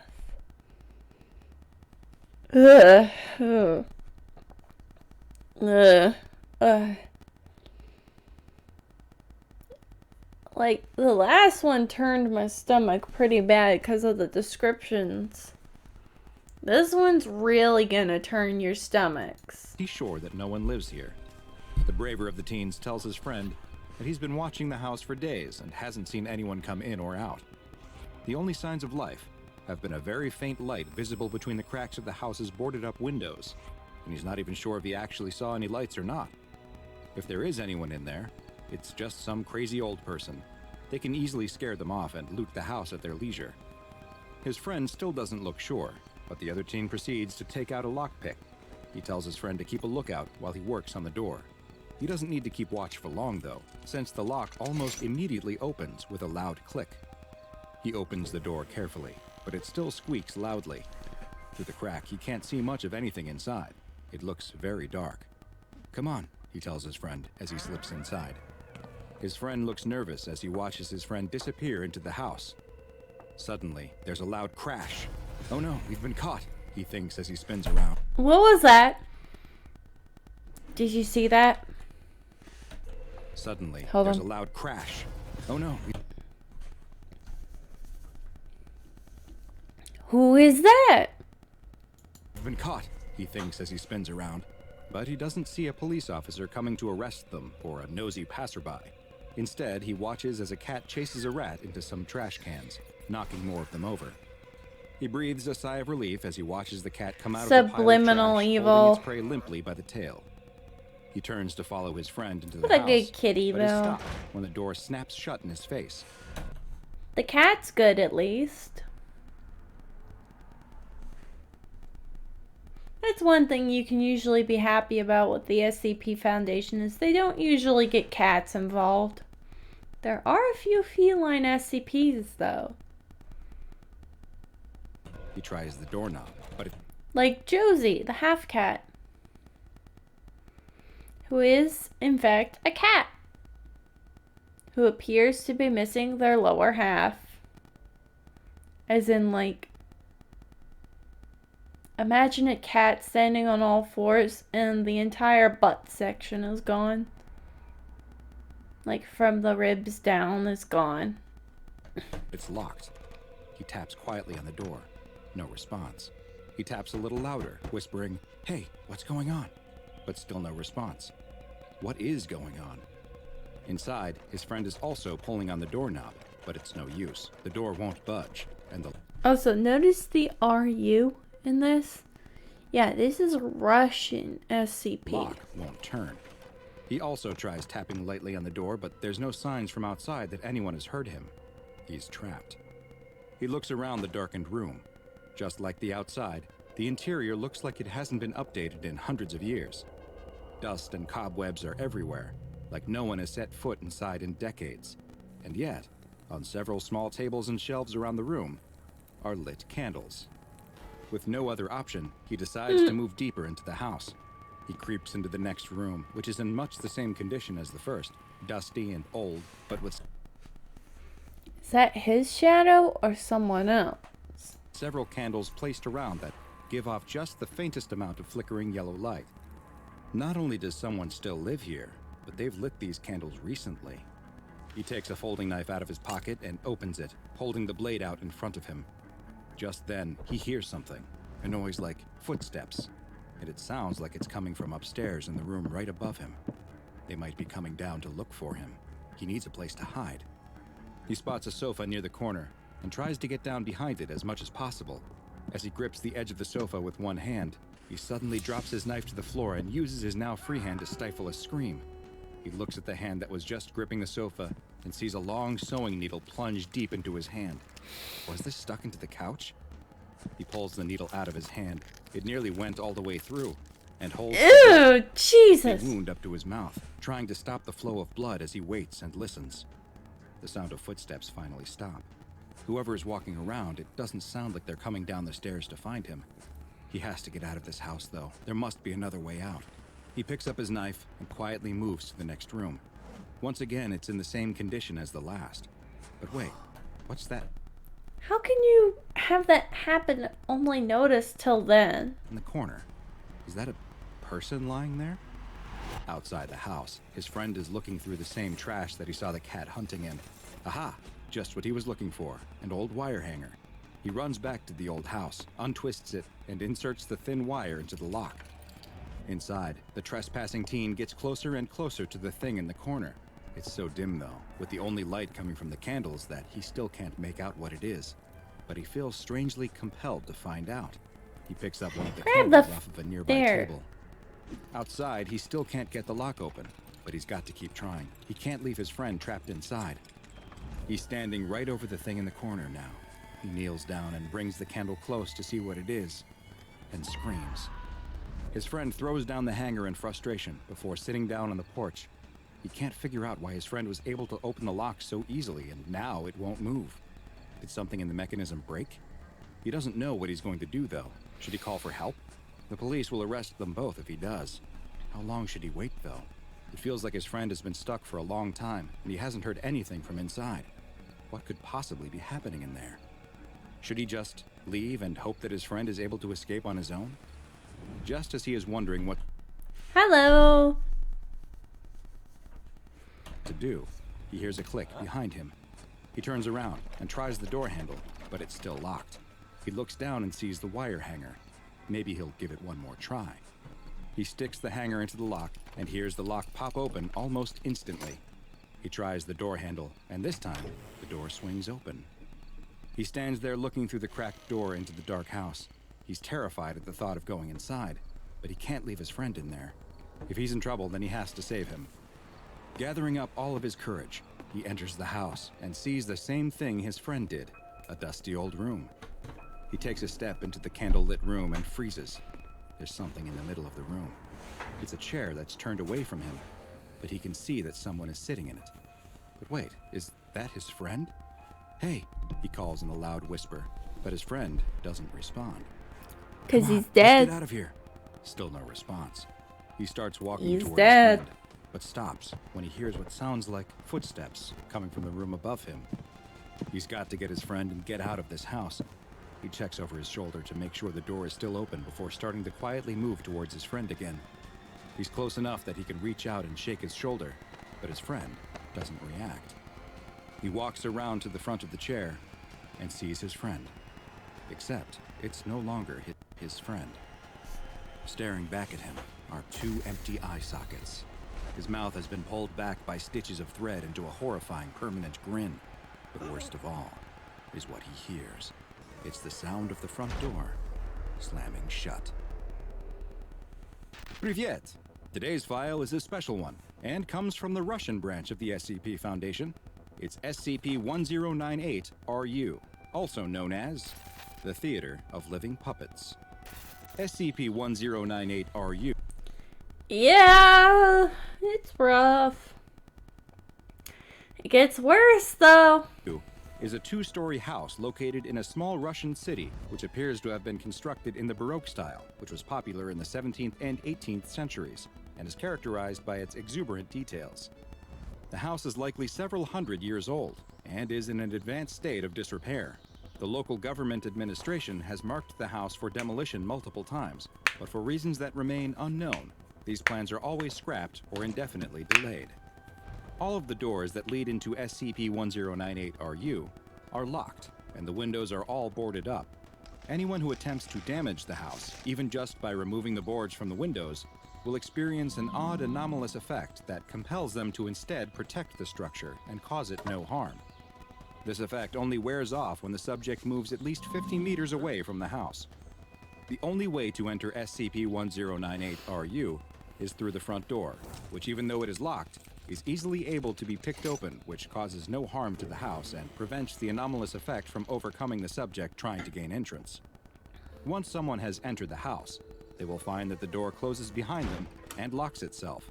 The lock cannot then be picked open again for 1 hour. The interior of the house matches the exterior stylistically, also appearing to have been designed in the Baroque style and in a poor condition.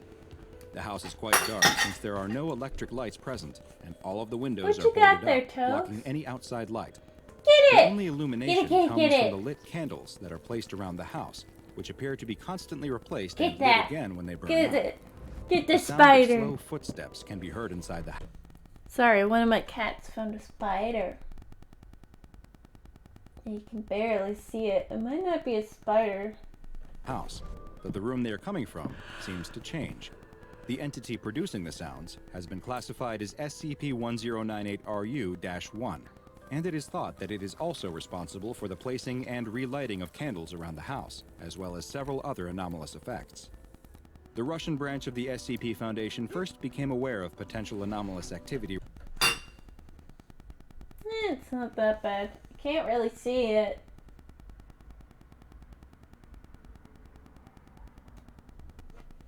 Because I don't have my glasses on. I know it's some kind of bug, but I can't really see what it is. Because to record, I have to take off my Related to- glasses so it can actually, see when my eyes are blinking.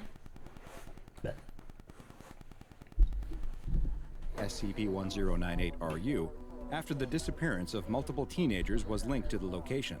In interviews, many of their friends and family reported that their last known locations were near the site of the old Baroque-style home, and several had expressed a desire to investigate the house before they disappeared. Local police investigated the house, which So only led some to kind them of disappearing small as well. crawly bug. After learning of the strange activity connected to the house, the Foundation took over the investigation, planting a cover story that totalitarian sects were responsible for the disappearances, while Class A amnestics were administered to all relatives of the missing teens. The Foundation immediately began investigating the house, but carefully, since they had already seen how easily people could go missing inside. In the first excursion into the house, a remotely controlled robot fitted with a camera was sent inside. Just like when a person enters, the door closed and locked behind the robot, but its camera feed continued to broadcast images to the researchers outside. As the robot explored the rundown house's rooms, it found something much more disturbing than just lit candles. In several of the rooms, corpses were discovered, which were later identified as being some of the missing teenagers. All of the bodies found had Oh god, that's the kid with the eyebrow piercing. their eyeballs removed, and thick threads had been sewn into their arms and legs, as if they had been turned into giant living puppets. Some of them also had stitches in their chest and face areas. The face stitches appear to have been made to force the face to have a certain expression, while the chest stitches may indicate that organs had been removed. No signs of decomposition were present, though, despite some of the bodies likely being many months old. Several objects were also found next to the bodies, including surgical knives, needles, thread, and at least one artificial eye. Exactly 1 hour after the robot entered the house, the camera ceased broadcasting images and all contact was lost. For the second I wonder how many unmanned robots they've lost. excursion into the house, the Foundation decided that a human being would be more effective at gathering information than a robot. A Class D personnel was given a flashlight, a camera, and a radio, and sent on a mission to attempt to remove objects from the house and to locate the robot from the first research mission. This is going to go poorly. The D-Class entered the house, and researchers noted that from what they could see on the video feed, that the layout of the house hadn't changed. Candles were still present around the room, though it was clear that they had been replaced by fresh ones. As the D-Class explored the first floor of the house, he reported that he could hear footsteps coming from different parts of the house, and on one occasion, that they sounded like they were coming from a room he had just left.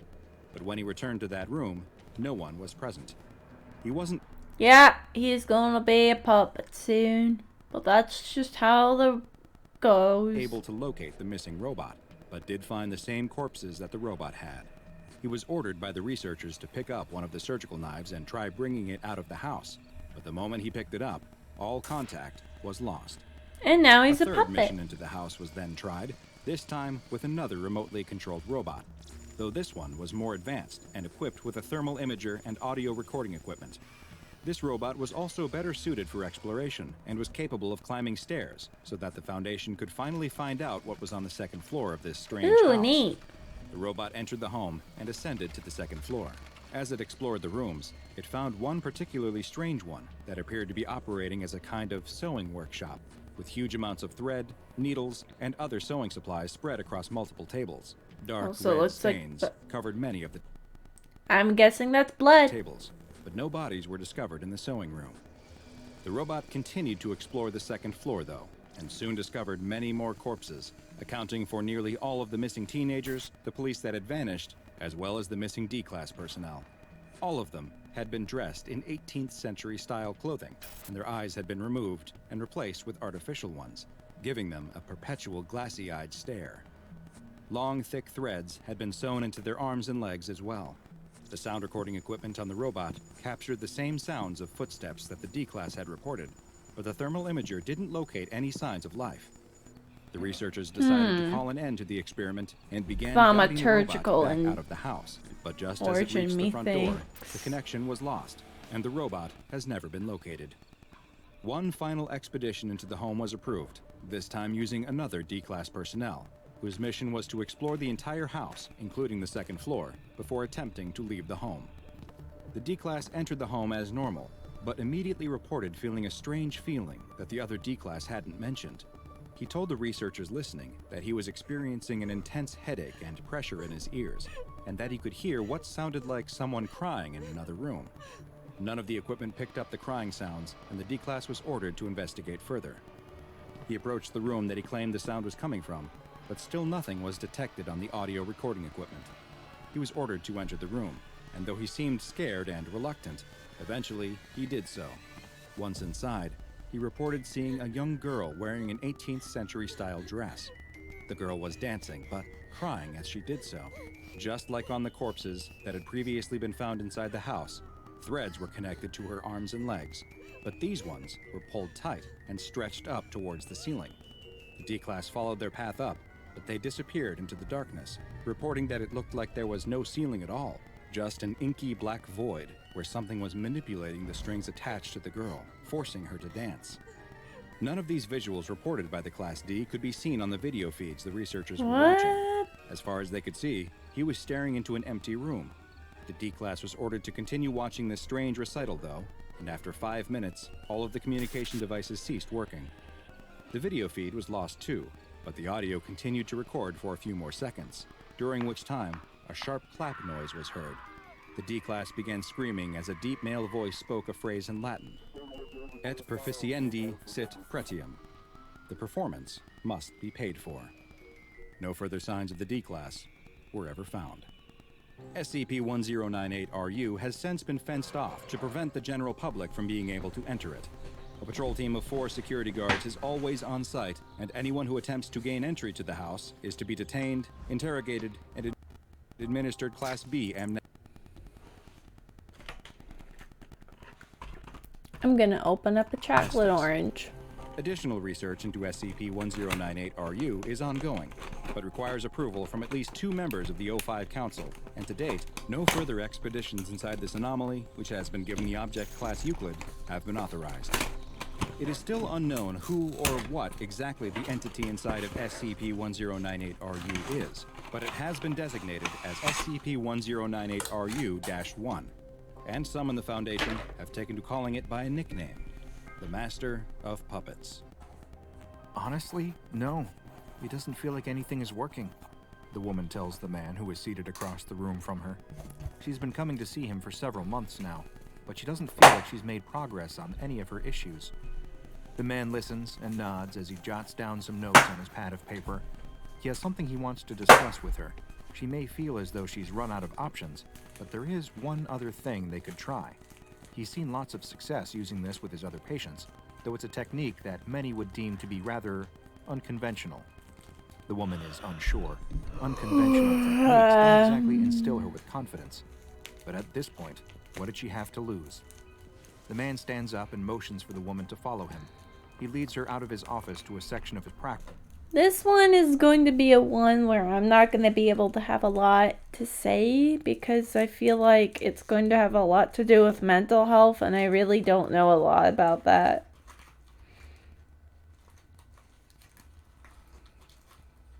So I'm going to eat a chocolate orange and enjoy myself. That she's never seen before, where they stop in front of a closed door. On the door is a window covered by a curtain, and she notices that there are a set of strong locks as well. He unlocks the door and ushers her inside, where she finds that it is a small room, maybe 10 feet across at most, with thick padding on the floor and walls, and bright white lights set into the ceiling. He tells her to wait there just a moment and to make herself comfortable before he excuses himself. The woman looks around at the padded room, wondering just what it is that she's agreed to. The man returns, and now he's holding something. A garment bag. He unzips it to reveal a dark piece of clothing inside, but when he takes it out, she sees now that it isn't clothing at all, at least not any normal kind. It's a straitjacket. The woman is scared, unsure if she wants to go through with this, and he does his best to put her at ease. If she's uncomfortable, she certainly doesn't have to do anything she doesn't want to, but he reiterates that he has had great results using this with some of his other patients. It's been something of a miracle cure. Well, no, cure is the wrong word. He corrects himself and explains that this won't cure her in the way that she's probably thinking, but rather what he's found is that this therapy is able to provide a momentary relief from symptoms, a chance to see what life is like without being plagued by the issues that have led her to seek his help. Once she has gotten a glimpse at what life is like without these burdens, they can work towards bringing her back to that point through other therapies and techniques. This might be just the breakthrough she needs to finally make something work. The woman is still skeptical, but she is desperate to find anything that will help her escape the thoughts constantly plaguing her mind so that she can get back to being the person she wants to be. And after a moment of thought, she agrees to go through with the procedure. Alright, I hate to say this because this is probably the bad way to think about it, but everybody has thoughts.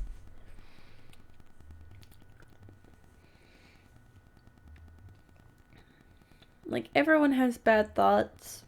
You just kind of gotta, you know.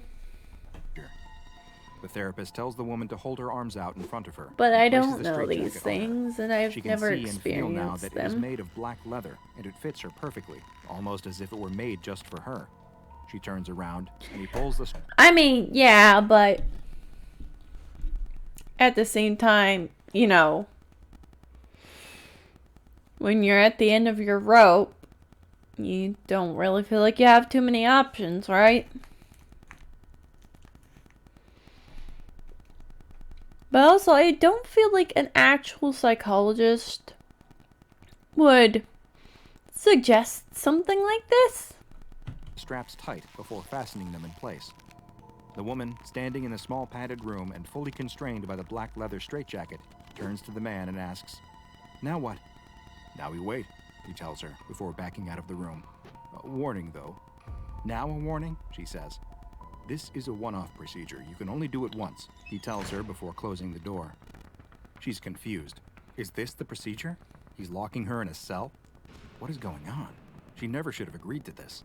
Her mind starts to race, filling with bad thoughts, and they get even worse when the lights suddenly go out. She starts to panic, breathing heavily in the dark from both fear and from being constricted by the leather straitjacket. She calls out that she has changed her mind. She doesn't want to do this after all. No response. She's serious. She wants to end this right now and leave the room. It isn't working. It's actually making her feel worse. All the fears and anxieties that plague nearly every moment of her life come rushing in at once. Her mind races as she can feel all the telltale signs of a panic attack starting, a million little issues pulling her apart at the seams, leaving her stretched out and helpless to do anything to stop it. But then suddenly, there's a change. Like a cool breeze blowing across her face, the feelings of hopelessness and despair start to dissipate. Her anxieties feel as though they were melting away into the dark, leaving her with only the comforting embrace of the straitjacket. It isn't that she feels happy necessarily. She simply feels normal, content with herself and her situation. It's an incredible feeling, and she basks in the joy of not feeling bad. She doesn't know how long she's in the dark room feeling content. Minutes, maybe hours. But eventually the door opens and the lights come on. Her session is over. She leaves the office with a new perspective on life. Most of the feelings of satisfaction have gone away already, but still she feels renewed, ready to tackle her issues so she can feel what she felt in the straitjacket again, so she can feel normal.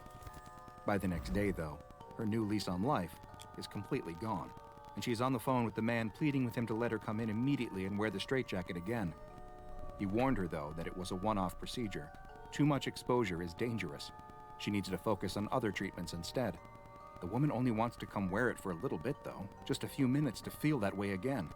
He tells her it's impossible, though. She should be happy it was so successful and move on to new techniques. And besides, he's leaving for a conference and won't be back for a week. They can Oh boy, this is gonna end badly, isn't it? discuss things again when he gets back. It's raining that night as a figure in a dark coat breaks the glass on the front door and reaches through to unlock the door. The woman enters the office and hangs her wet jacket on the wall. Her flashlight illuminates the room they have their sessions in. No one is there. She walks deeper into the building and spots the door to the padded room. She passes by and goes even further to a back room that she's never been in before. In the room, against a wall, is a metal trunk. She opens it to find the dark garment bag with the leather straitjacket inside. "What do you want me to do again?" the young man asks. He was just supposed to be delivering a pizza, and his boss would be angry to learn that he allowed a customer to invite him in. "This is my office," she tells him, "and I'm working on some new techniques for my patients, but I need to try them out myself first. That makes sense, right?" "Well, sure, I guess," he responds. "But for this particular one, I need some help. It's a secret, though, so I can't get any of my colleagues to help me. But you can help me, right?" The young man nervously swallows the soda she's given him and nods in agreement. This is suspicious as hell. She explains that all he has to do is help her tighten the straitjacket, close the door, turn off the lights, and listen. In a little while, when she's finished, she'll ask him to come inside and take it off her. That's it. The young man still seems a little wary of the request. "What happened to your door?" he asks, but she ignores his question and pushes a wad of cash into his hand. The young man shuts the door to the padded cell, and a moment later, the lights go out. Yeah, The very woman is sus. almost immediately taken back to the same mental place she was before. All of the thoughts that constantly repeat in her mind, the ones that she's never able to turn off, suddenly go quiet. She sighs with relief in her dark, safe space. But then, she feels something. Not in her mind, but on her face. A twitch, just a little facial spasm. But then another. There's something wrong. Her face suddenly feels very tight, like it's being stretched. Her eyes grow wide. Her mouth pulls into an unintentional sneer. The young man hears the woman's muffled cries from inside the room and opens the door, but what he sees causes him to emit his own scream before he turns and runs out of the office into the stormy night. And that's why. Dang it! Ugh. What the heck? The man thinks. I'm sorry, but that... Ugh. How that looked made me feel sick. Did that make anyone else feel sick? That looked disgusting. I almost threw up just As he then. looks at the broken window on his office door, he enters to see that the door is still unlocked and that there's glass on the floor inside. He walks inside his office, looks around, and doesn't see anything. But in an instant, there's a moment of realization. He runs to the back, to the door. This to the is why attic you cell. listen to your The door to the doctors, room is kids. ajar, and he listens. Is that breathing inside? He opens the door to the dark cell and turns on the light. The black leather straitjacket is sitting in the middle of the floor, except it isn't the floor anymore. Now, instead, a stretched layer of skin is spread across the padded room, with the outline of flattened bones visible underneath. The man's mind can't comprehend what it is that he's looking at, but then he sees it. In the far corner of the room is the stretched out face of the woman, her eyelids pulled too tight to blink, leaving her eyes staring up at him. Through a stretched, contorted mouth, she whispers, "Help me." Is there anything crueler than an object that is able to treat your mental health issues, yet has some of the most devastating side effects imaginable? In this humble doctor's opinion, I'm sorry, I'm still tripping about the mac and cheese chicken wrap we saw from the commercial. I think I might just keep that one image.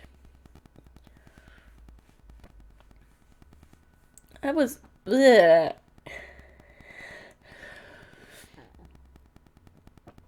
Is it weird that of all the things we've seen in this video, that one advertisement for that food made me feel sick? Like legitimately physically sick?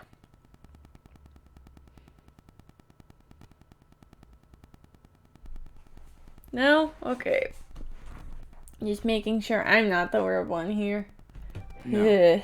And today's anomaly is just such an object, designated SCP-482. Put an icky in my perhaps better known bones. as the mentally mutating straitjacket. SCP-482 is a black leather straitjacket that is quite similar Yeah. in appearance and construction to a mass-produced version, though as you'll see, it is completely unique. Although the straitjacket is comparable in size to other medium-sized versions, it is somehow able to fit virtually any and all body types and sizes.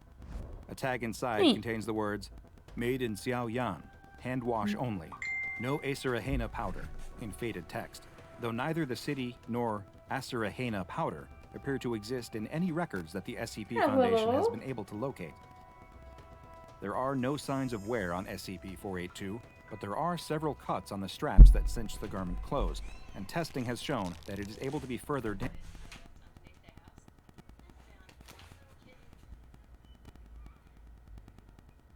No.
Yeah, I'm still there. Sorry. Explodo Jones just sent me an adorable kitten video and I got lost in the sauce.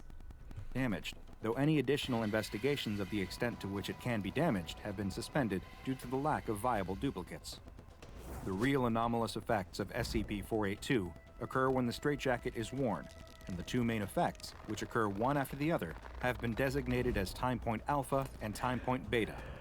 Time point alpha is used to refer to the initial stage of a subject wearing SCP-482 and can last a varied period of time, though it is most often between 1 and 6 hours of wear. During this period, the subject will report feeling mentally better, and any negative mental afflictions that they suffer from or are forced to deal with will appear to disappear completely. Additionally, any medications that they may be on will have their effects negated entirely, leading to them returning a result on Foundation standard psychological tests that is consistent with a baseline mentally stable individual. The effects of time point alpha are temporary, and once the subject is separated from SCP-482, any mental illnesses they are living with will be seen to return, but they will disappear once more if the straitjacket is worn again. However, the amount of time a subject spends experiencing the effects of time point alpha are cumulative, and given enough time inside of the straitjacket, they will always eventually reach the second stage of SCP-482. Time point beta refers to the subsequent time period that passes if a subject is still wearing SCP-482 once time point alpha lapses. During this period, the changes to the subject will no longer be mental, and instead, they will begin to experience physical effects. The exact nature of the physical changes will vary, though they do seem to be related in some way to the subject's own mental health issue, with the degree of the change also seemingly related to the severity of their issue. Through the testing of SCP-482 by Foundation researchers on D-Class personnel, a number of different manifestations of the straitjacket's anomalous effects have been documented, and they're recorded in a file designated Experiment Log SCP-482. In the first test... Oh, I had a cool thing happen today that I did. I built a fire pit by myself. A male D-Class diagnosed with schizophrenia was placed inside of I need to build it better, but other than that... feeling eerily calm, and he was observed to simply sit and stare at the wall with a blank expression for 2 hours and 49 minutes, a period which was later determined to be his time point alpha. Time point beta began 1 minute later at 2 hours and 50 minutes when the subject's body I can began do to better, contort, though, and he so I remarked will that he was do in better. a great deal of pain. Various parts of the subject's body began to increase in mass and size, including his head, as his eyes began to bulge out. He called in agony while attempting to make eye contact with the researchers who were observing through a glass viewing window for 34 minutes until a termination order was given. Subsequent examination of the subject's body revealed that his body mass had increased by roughly 180% due to rapid bone and muscle growth. It's unclear what physical process caused this, though genetic tests showed that his DNA had abnormally shortened telomere strands. The observers also reported they experienced an unnatural feeling that rendered them unable to move in a normal manner while the subject was making eye contact with them. For the second test, another male D-Class, though one who had been diagnosed with a paranoid personality disorder, was placed in the straitjacket. During his alpha exposure, he reported a satisfying quiet in his head, with none of the disembodied voices that normally plagued his thoughts speaking to him. He still appeared content after 2 hours and was taken out of the suit, though after requesting to be placed back inside, he was allowed to return to wearing SCP-482. After an additional 1 hour and 30 minutes, though, the beta exposure began. Visible bulges appeared on his neck and shoulders, and after 4 minutes, he began screaming for someone to stop talking and get out of his head. More bulges appeared on his body, and audio recording equipment in the room picked up I need to remember mysterious to sounds brush that my analysis teeth. has revealed to have been as many as 7 distinct voices speaking in an unknown language. The termination order was issued 25 minutes later, and a later autopsy revealed that... You hungry, little guy? Dang it! I don't want to watch the Garfield movie. Each bulge actually contained a fully formed mouth and voice box. Observing researchers also reported that during the test, they had seen flashes of movement in their peripheral vision, and subsequent review of the taped footage revealed small shadows appearing and disappearing in the room throughout the test. Next up was a female D-Class who had been diagnosed with hyperphagia, which is a disorder that can cause an extreme increase in appetite and can remove the ability to satiate one's hunger. Upon being placed in SCP-482, she remarked that, "For the first time ever, I am actually full." She felt this way for 1 hour and 58 minutes, after which she began to feel a pain in her abdomen. I cannot imagine not being able to satiate my hunger. That has to be excruciating. The D-Class fell into the fetal position as the pain increased, and her limbs were observed to begin retracting into her body, accompanied by loud snapping sounds as presumably the bones started to crack and break. "Oh God, it's eating me! Oh God, it hurts!" she cried out, and a termination order was immediately issued. The autopsy that followed revealed that the woman's body had somehow formed a second digestive system that had begun to consume her own body mass, and if left unchecked, would have eventually digested it in its entirety. Following this test, the observing researchers reported that they were unable to satisfy their own hunger cravings with normal amounts of food, and several of them actually had to be restrained by security staff in the on-site cafeteria. Luckily, these urges appeared to fade after several days. In the final That test, is crazy. D-Class personnel with pyromania was placed in SCP-482. Despite the impulse control disorder normally causing them to start fires whenever given the chance, they now ignored all of the flammable materials offered to them by researchers. After 1 hour and 33 minutes, though, thermometers in the testing room noted a sudden sharp rise in temperature. This was followed by a powerful explosion of heat and flames when the D-Class spontaneously ignited. The testing Talk room was about an completely explosive destroyed, and personality disorder. Yeah. Hallway A13 suffered I'm not catastrophic funny. damage. All observing researchers were also lost in the conflagration. SCP-482, though, survived. Surprisingly, the body of the D-Class was also able to be recovered, and though the autopsy was made difficult due to the heat it still exuded, a discovery was made. Inside the body, a new organ was found, one that appeared to be sustaining some type of constant reaction that produced heat, as well as strong magnetic waves, and this organ has been placed in containment for future study. SCP-482 is currently being kept in a containment locker at a secure site, with access restricted to Level 2 personnel and above. The maximum Level time 2? allowed for Come testing- on, man. That's barely out of training. Right? Level 2 is barely out of training. is 1 hour after mutations manifest, and any test subjects who reach time point beta are to be terminated. Following termination, SCP-482 is to be removed from their body prior to autopsy. The straitjacket is then to be thermally cleansed and all biological traces of the prior subject removed before it is used for testing again.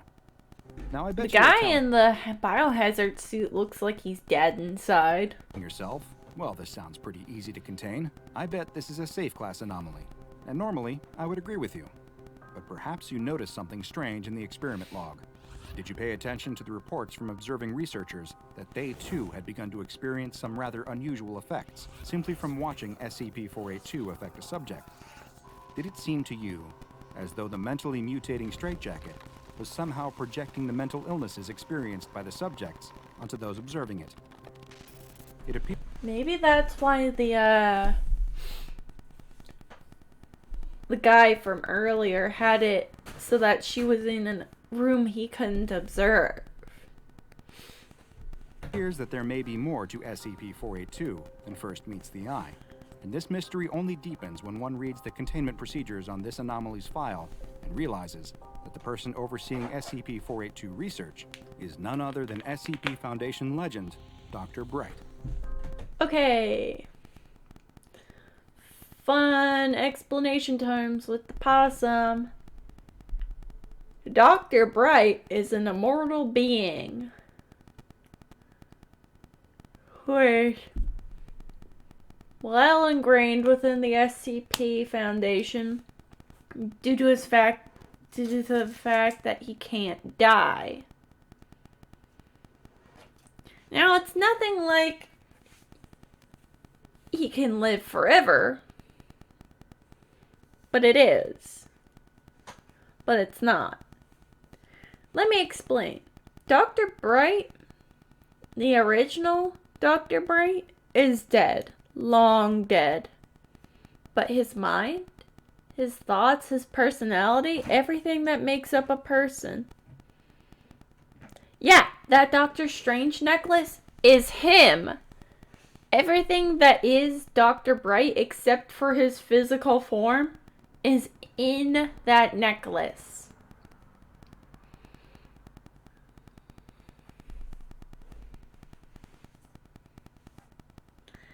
And that's the funny thing about Dr. Bright. He can look like anyone. Because he can be anyone. He can't even be a she. See, he touched an anomalous object once. The necklace that particular version was wearing.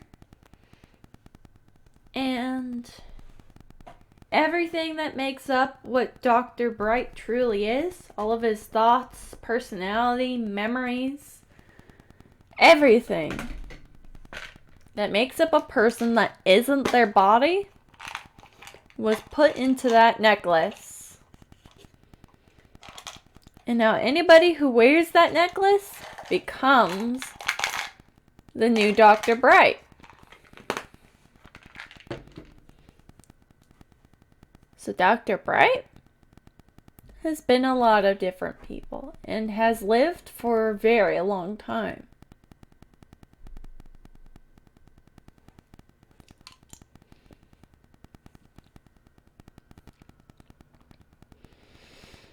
So Dr. Bright is immortal, but yes. The body may die, but the person within lives on forever until they figure out how to get him out of the anomaly.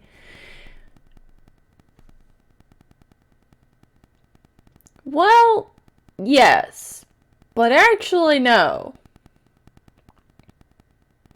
He is incredibly brilliant, but he uses this brilliance for interesting uses. There is a very, very, very, very, very long lists of things that Dr. Bright is not allowed to do in the Foundation. One of which involves a shotgun. One of which involves chainsaw cannons. And another of which involves a different researcher at the Foundation who is a dog-human thing.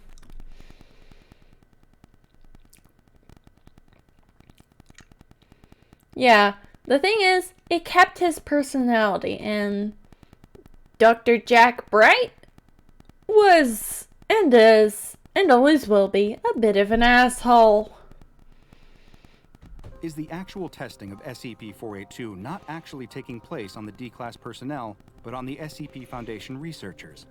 A convoluted experiment designed to discover the true extent of its anomalous effects. When it comes to this Euclid-class anomaly, only Dr. Bright knows for sure. The car screeches to a halt. But yes, the original, the first Dr. Bright, who was the first Jack Bright, was a ginger man in his mid to late 20s. A junior level researcher who shouldn't have been anywhere near the anomaly he touched. Eventually became as close to an O5 council member as you can get without being one. The door swings open, and the doctor tumbles out. He lands on his hands and knees in the dirt and throws up the few remaining drops of stomach acid left in his system. He's put his hand in something sticky. He can feel an insect wriggling under his palm. Behind him, the door slams, and a pair of boots walk around to his side of the car. The translator accompanying him does not offer a hand to help him up. It had been a long car journey with many similar stops. Fortunately, this was the last. The doctor gingerly gets to his feet and takes in his surroundings. He finds himself in a small village hidden amongst thick trees. He's not sure what time it is anymore. The flights, time zones, and car journeys wrought havoc on his circadian rhythms. He knows he is in China, somewhere very remote and very rural. He tried to look it up with the maps on his phone during the journey, but he'd lost signal a long time ago. One thing is clear, however. It is the middle of the night. The car's headlights are the only light source in the village. No one comes out to greet them. The doctor brushes himself off and turns to his translator. The man nods towards a small hut near the back of the village, just beyond the headlight's reach. His translator is a man of few words, both ironic and deeply unhelpful. The doctor does not know a word of Mandarin himself. In silence, the two men approach the hut. The doctor reaches out to knock, but his translator has already pushed the door open. Inside, there is just Looks like worms. the dim light of a lamp. Almost everything is covered in shadow. It is almost dark enough that they can't see the cobwebs. Almost. Silken strings drape themselves over every surface, wall, and item in the little hut. It's impossible in places to even see what item of furniture is hiding beneath all of the webs. The translator reaches out to touch one of the webs in fascination, but the doctor grabs his hand, shaking his head. He hands the translator a face mask and a pair of disposable gloves. Annoyed, the translator takes them, but does not put them straight on, choosing instead to walk deeper into the hut. After a second, the doctor follows, only he can't help the feeling that something's not right. Something's missing. "Here," says the translator. It is the first word he's said in hours. He's standing behind a little curtain looking down at something, as the doctor joins him there and almost retches from the stench. Lying in the bed is an emaciated man.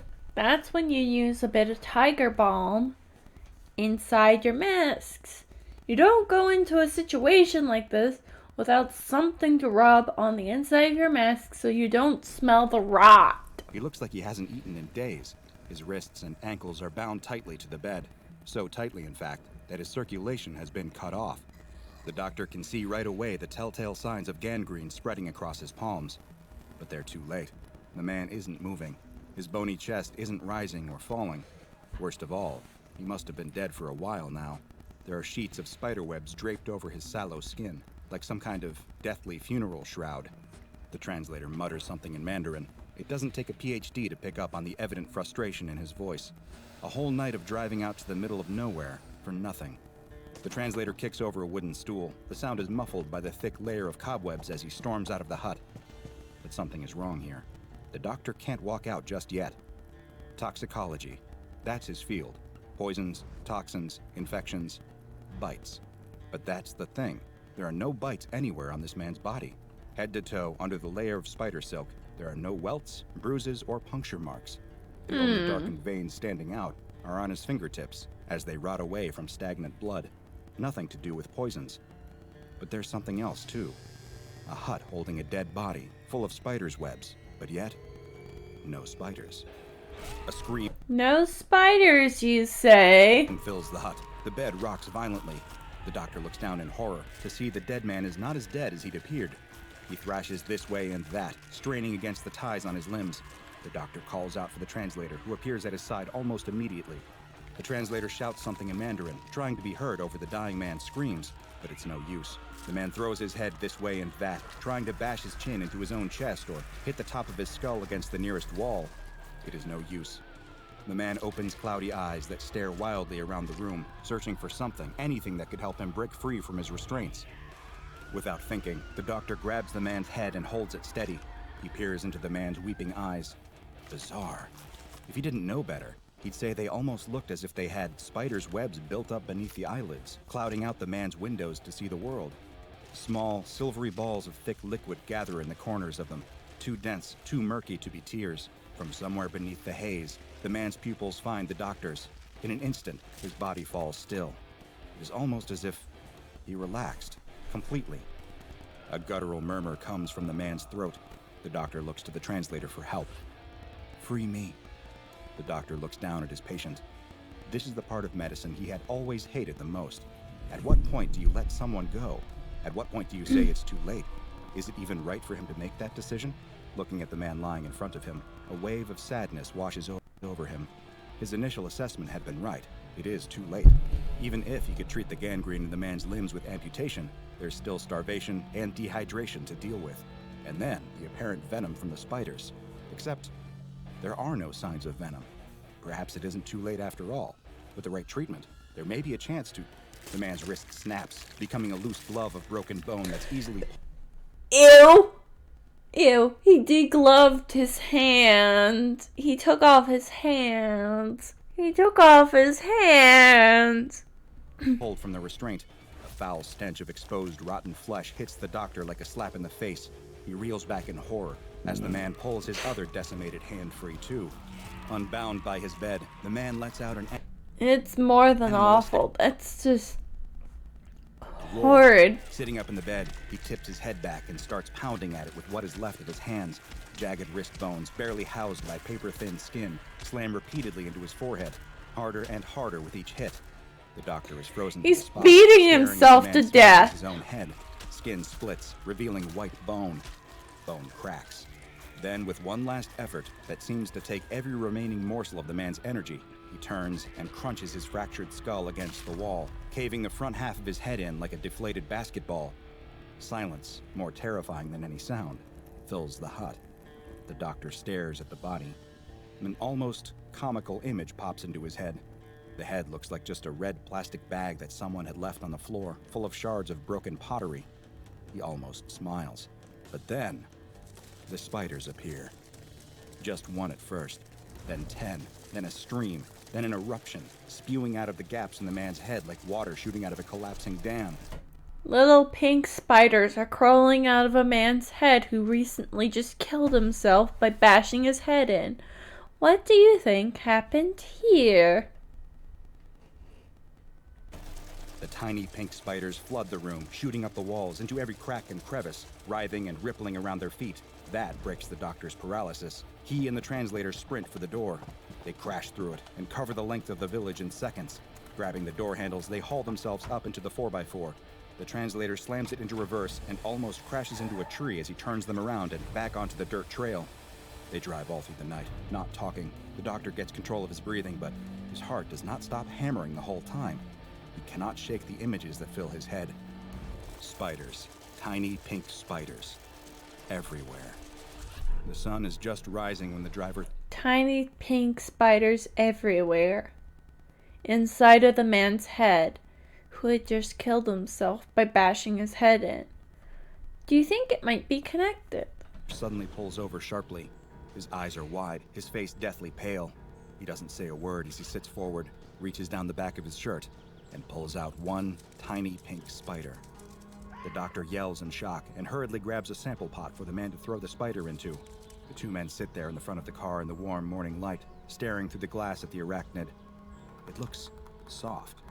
That's the most bizarre thing about it. Rather than having a hard, dark exoskeleton like other spiders, this one looks fleshy. No, that's not quite right. It looks fatty. Looks squishy, like parts of the body that get exposed in traumatic crashes. Wrinkles and folds of pink, mushy cells with fatty deposits. Except it cannot be made from those kinds of things. It's a spider. As they watch, the spider seems to recognize their attention, stands up on its back four legs and races the remaining ones in the air. It looks almost as if it is doing some kind of mating dance for them. It turns its back to them, revealing a pattern of brightly colored dots across its abdomen. The doctor drags his eyes away from the dance. The sun is gone. Night has fallen again. His stomach stabs at him in hunger. But that can't be right. It was sunrise only a few seconds ago. The headache had started as he sat down on his flight. Now, 5 hours in and somewhere over an ocean. Something to do with these spiders. Spiders. He knows he's not going to sleep tonight. He can't get the image of all those spiders out of his mind. He needs to report this. And he will, definitely. But not yet. A spider crawls up the seat in front of him. His heart stops, and he sits back violently in his seat, eyes wide. On the floor of the plane, pink spiders everywhere. They're not real. They're not real, just his imagination. He needs some rest. That's what he needs. He'll fly home, wait for the headache to pass, then he can call someone. But right now, he just feels too groggy to do any of that. The adrenaline of his hallucination passes as quickly as it had come. He can feel the glass pot in his pocket tapping occasionally, begging for his attention. His head aches. He runs a hand through his hair. That can't be. Is he really growing gray hairs already? In frustration, he reaches up and taps at his forehead. Much to his surprise, the headache disappears almost instantaneously. If anything, it feels good. He sits there for several minutes, drumming a couple of fingers against his forehead, and before he knows it, he's fast asleep. All his fears and anxieties long behind him. Only they are not behind him. Once he touches down, he goes straight home to his apartment. No spiders to be seen. Why not? Shouldn't there be more spiders? He certainly wants more spiders. His headache comes back. He drinks water, takes some medicine, goes for a nap, and turns off all of the lights. but nothing seems to work.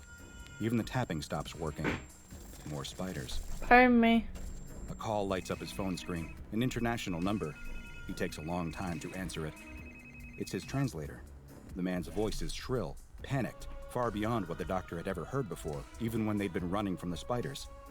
The translator is not making much sense. His words are slurred, and his sentences stop and start seemingly at random. None of it makes sense. The doctor turns the volume on his phone down. It's too loud for his headache, way too loud. Government knows. Should have worn gloves. Too late. The pain, the pleasure, using a hammer. None of it makes any sense. The doctor looks down at his phone screen. The call is gone. His phone is dead. Hadn't it been on full a moment ago? What time is it? And where are the spiders? He punches himself in the head. A smile spreads across his face. He's in bed now. Something red around him. His pillow. It is soaked red. Could that be from his head? The sample pot sits on his bedside table, only now it's empty. How did that happen? Wasn't he standing in the kitchen a moment ago? He's losing time. He runs a hand through his hair. Webbing clings between his fingers. He sits under his desk with a hammer in his hand, euphoria washing over his body. Just once more. 8 more times. He hits the hammer against his forehead. Endorphins flood every cell of his body, so powerful he almost passes out as the pleasure chemicals crawl inside of him, oozing silk through the pores of his skin. Webs hang all over his apartment now. Just one more This hit. is 8 terrible. more hits. That feeling, it's just so. His wrists, his ankles. How many limbs? 4. Not enough. That light. Where is he? Figures crowd around him. It is hard to see them. Something's in his eye. Everything looks blurry and far away.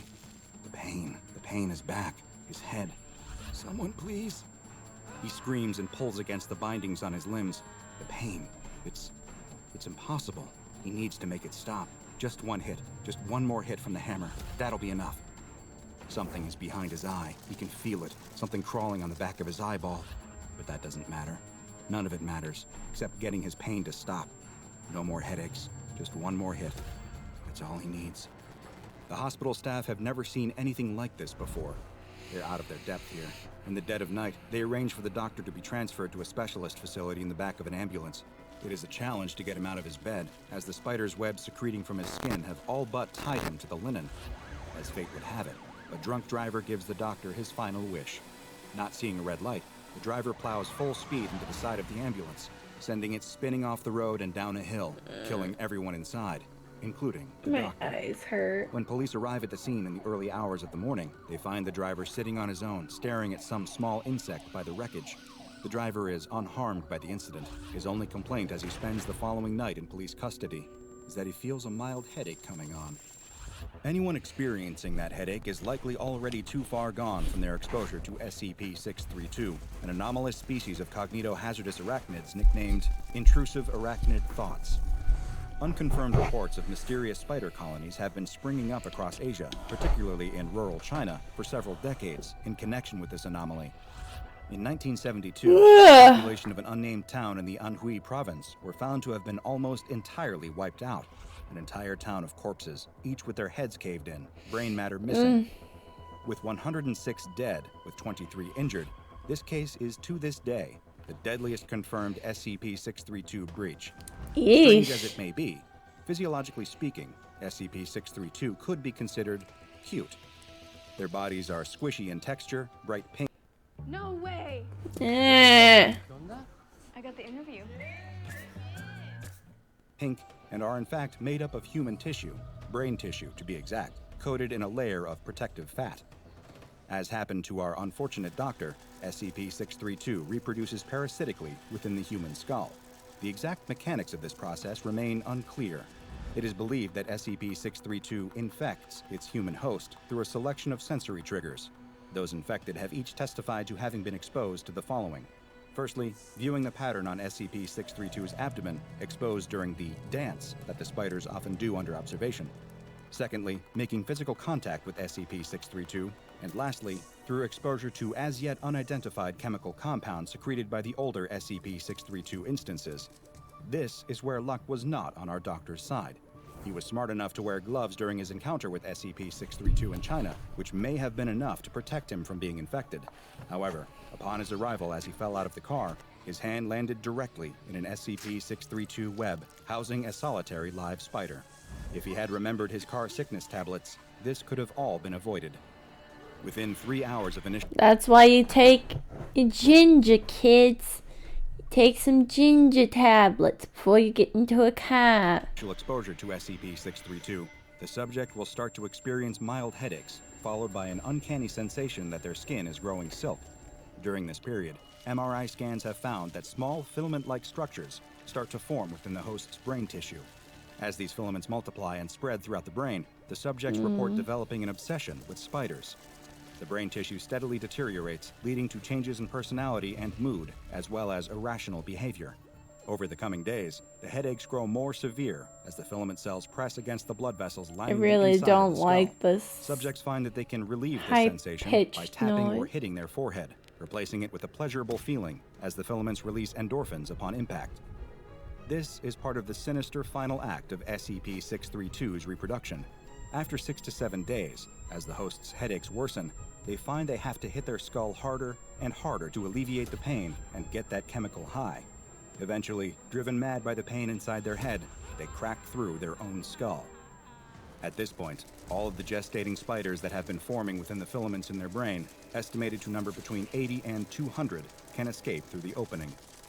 Because of its unique containment difficulties caused by its cognitohazardous properties, SCP-632 has been given the Euclid Object Class. There is currently one live colony of SCP-632 stored in the Biological Containment Wing of Site-52.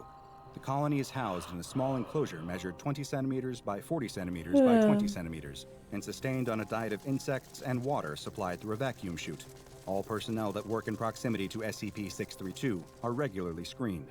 Physical contact with any SCP-632 is strictly prohibited, and all personnel are required to wear protective equipment and respirators at all times while handling live or deceased specimens. They keep a close eye on anyone developing any symptoms, especially headaches, the feeling of silk on the skin, or intrusive arachnid thoughts. A truck pulls up in front of a quiet suburban home.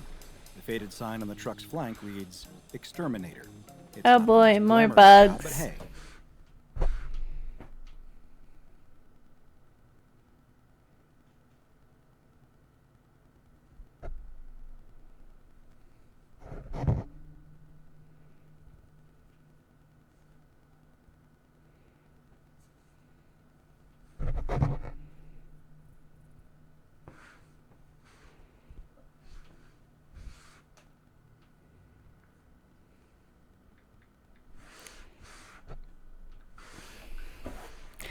someone's got to do Just it. to let everybody know, Explodo Jones is a very interesting character. He sends me very interesting Years of things. extermination work. This exterminator. I mean, yeah, I get it. Spiders aren't particularly pleasant little things, but, you know. Here has seen it all. Ants, termites, rats, but he's never taken a job that he couldn't handle. As he looks out at this sprawling suburban home, he can't help but notice the nicely manicured lawn and the beautifully sculpted topiaries. The trash cans are neatly stacked on the curb, ready for pickup. It doesn't look like the sort of home that would have a vermin problem. But then again, this exterminator knows better than anyone that looks can be deceiving. People often think that only rundown slums will attract vermin, but he knows that even the cleanest kitchens can still have a problem with unwelcome invaders. He jumps from his truck and walks up to the front door, carrying his equipment on his back and a clipboard in his hands. He quickly reviews the specifics of this job from the paper on his clipboard. A woman called his company complaining about a major cockroach infestation, demanding that they send someone right away.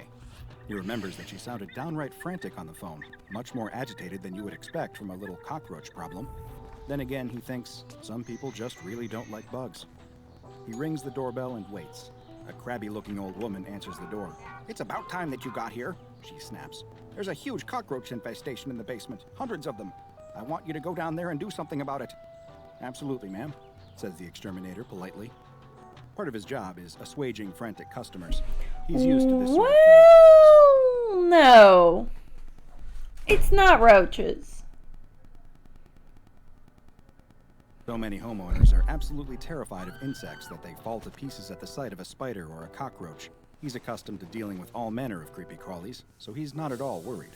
He's sure this will be an easy job. You're in good hands with us. We'll kill those roaches dead, he says, recalling the company slogan that he's required to repeat.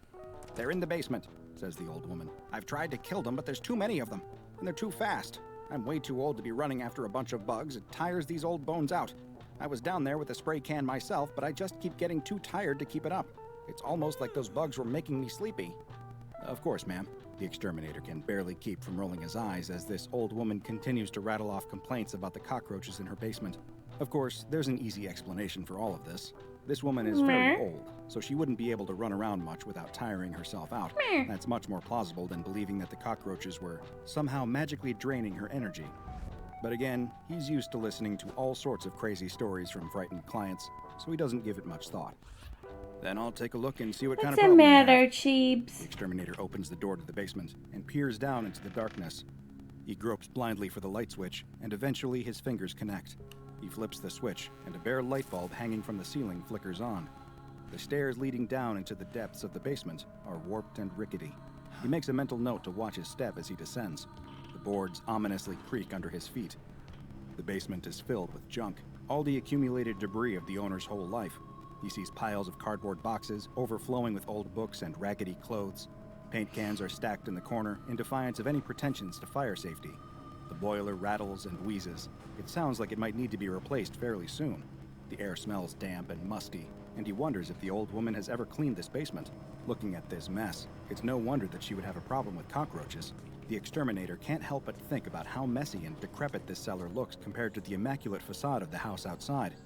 The exterminator pulls out his flashlight and flicks it on. He aims it into the corners, hoping to see some evidence of this insect invasion. He sees nothing. The old woman described a basement infested with hordes of insects, yet he doesn't see a single one. He stifles a yawn. Why does he feel so sleepy? This job must be more draining than he thought, because he's already feeling spent. Could it be that the old woman was right? Is there something in the basement that is making him sleepy? Could it be something about those cockroaches that she blames? No, that's just ridiculous. He knows enough about cockroaches to know that can't be the case, and he's not about to start believing fantasies now. He's a rational guy. He knows that you can't lose your head and expect to do well in this line of work. Besides, he reminds himself, he still hasn't actually seen any evidence of a cockroach problem at all. He continues to poke around the basement and still finds nothing. He frowns. This is really concerning.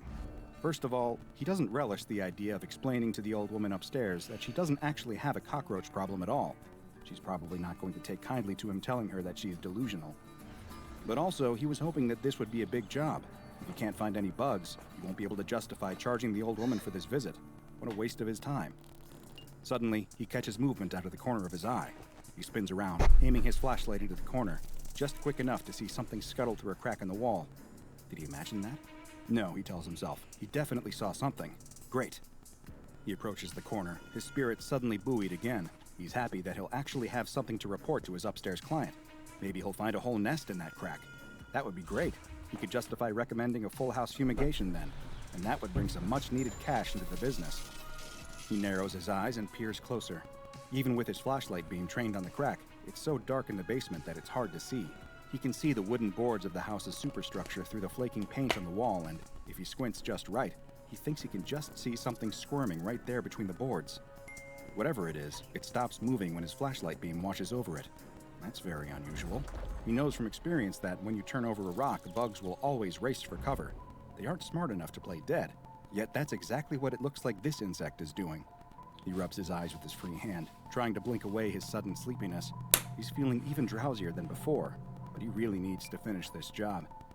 He moves in closer, and the cockroach decides to make a break for it. The insect skitters away, desperately trying to worm its little gray body between the boards to escape. The exterminator moves fast. He pulls a pair of tweezers from his pocket and pinches them closed on the squirming insect's abdomen before it can wriggle away.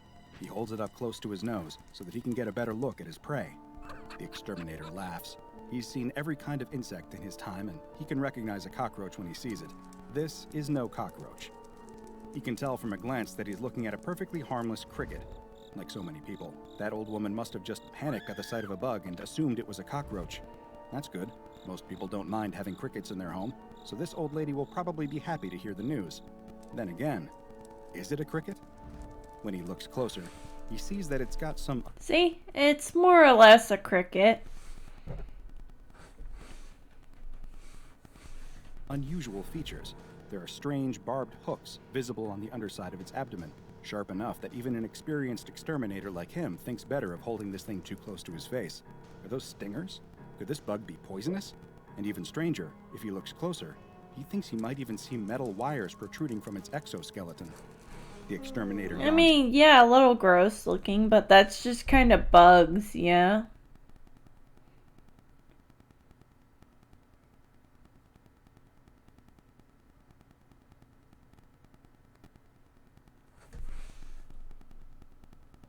again, rubbing his eyes. He suddenly feels so sleepy. What's wrong with him? Did he not get enough sleep last night? I should have had a second cup of coffee this morning, he tells himself. Why can't I keep focused?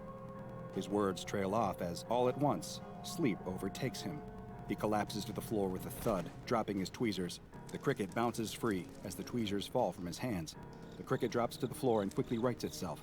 Instead of running, though, the tiny insect turns around. It skitters toward the prone form of the exterminator, making a straight line for his head, as if it were moving with intelligent purpose.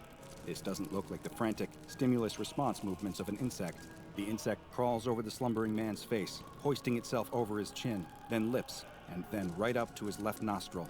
With one sudden movement, the cricket slithers up his nose and disappears.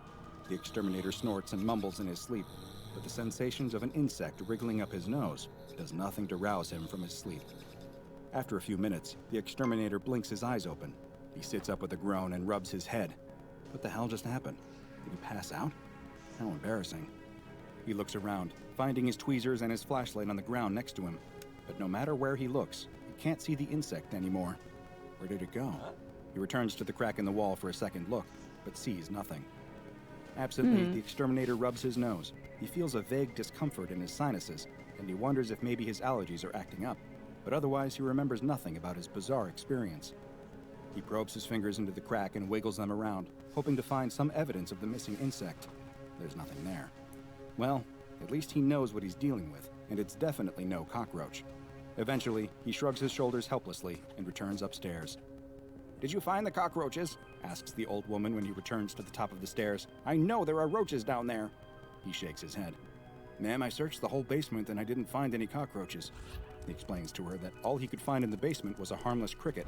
The old woman starts to argue with him, insisting that what she saw in her basement was no cricket, but the exterminator has already made up his mind.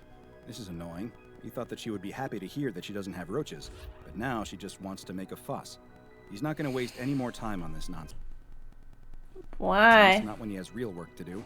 He shakes his head as he repacks his equipment and prepares to leave. The exterminator returns to his truck and turns the ignition. As he pulls away, his mind is already mulling his next job. He doesn't give another thought to this crabby old woman and her paranoia about cockroaches. He doesn't stop to wonder what became of that strange cricket that he found. It probably just crawled back into the wall, he thinks. He certainly would have no reason to think that the cricket is still with him, a new and permanent hitchhiker inside his head. The exterminator had just acquired a new lifelong friend, a lifelong friend that we call SCP-2119. SCP-2119 is a biomechanical creature that resembles a small gray insect, ranging from 5 to 15 millimeters in length, with a segmented body, 6-jointed legs, and protrusions from the head and abdomen that resemble antennae and oviposters respectively. However, SCP-2119 does not appear to... Oh yeah, that whole thing. Yeah, this has been really heavy on brain invasion, hasn't it? ...reproduce by any means known to man, so these oviposters are likely simply a form of mimicry, something added to give SCP-2119 the appearance of a common insect to make it less conspicuous to humans. Genetic testing has determined that the organic parts of SCP-2119 are largely identical to those of Gryllus rubens, otherwise known as the southwestern field cricket. One notable difference between SCP-2119 and the field cricket, though, is that SCP-2119, also known as the transmitting parasite, has 6 barbed hooks on the underside of its body. Strangely, SCP-2119 also contains mechanical parts, including silicon parts that do not match any known make, and platinum wiring, leading Foundation researchers to assume that SCP-2119...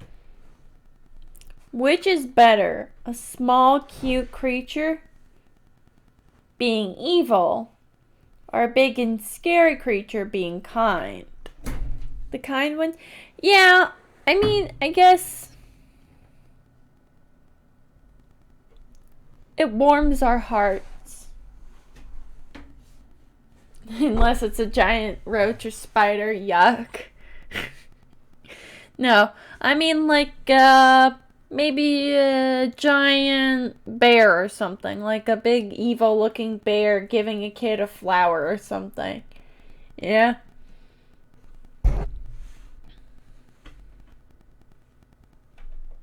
119 is an artificial life form. At this moment, who made SCP-2119 and why remains a mystery. In many ways, SCP-2119 not only looks like a normal insect, but also acts like one. It apparently possesses extremely rudimentary self-awareness and intelligence, comparable to that of its insect brethren, being able to sense potential hosts or detect danger. It displays many normal self-preservation instincts common to insect life. If discovered by a conscious human, it will flee or hide, but it does possess one self-defense measure that no normal insect does. Any human who comes into the proximity of SCP-2119 will start to feel drowsy, eventually succumbing to unconsciousness within 3 to 8 minutes. Once a human subject is unconscious, SCP-2119 will enter the worst part right now is I'm feeling sleepy and I just saw that bug not too long ago. It's a little freaky, yeah? The fact that I'm feeling tired now and I saw a bug that I couldn't quite identify. Am I being invaded by an SCP? It's very creepy and it's very like, ugh. Should I be concerned for my health right now? Is this a cause for concern? Am I going to get invaded by a bug-a-bug? My cat's gone. My one line of defense against the bug. Call Dr. Bob. Do you think I have Dr. Bob on speed dial? Their head, either through the nostrils or the ear canal, and eventually make its way to the subject's brain, where it will use its barbed hooks to attach itself. The thing about the SCP Foundation is you don't call them, they find you. If some weird bullshit happens to me, yeah, of course I do. Totally. That totally makes sense. Definitely. Makes perfect sense. Some minimum wage, nobody has access to somebody with the most dangerous creatures on earth. Maybe someday when I'm a bigger YouTuber / VTuber / Twitch personality, me and Dr. Bob will be in contact and we'll be good friends. But for now, I'm just some rando who reacts to his videos. He probably has as much knowledge about me as he does any other random little creature. Callosum, which are the nerve fibers that permit communication between the left and right side of the brain. The human subject will gradually wake up with no memory of the event. After waking, the subject will return to their normal routine and continue living just as if they were unaffected.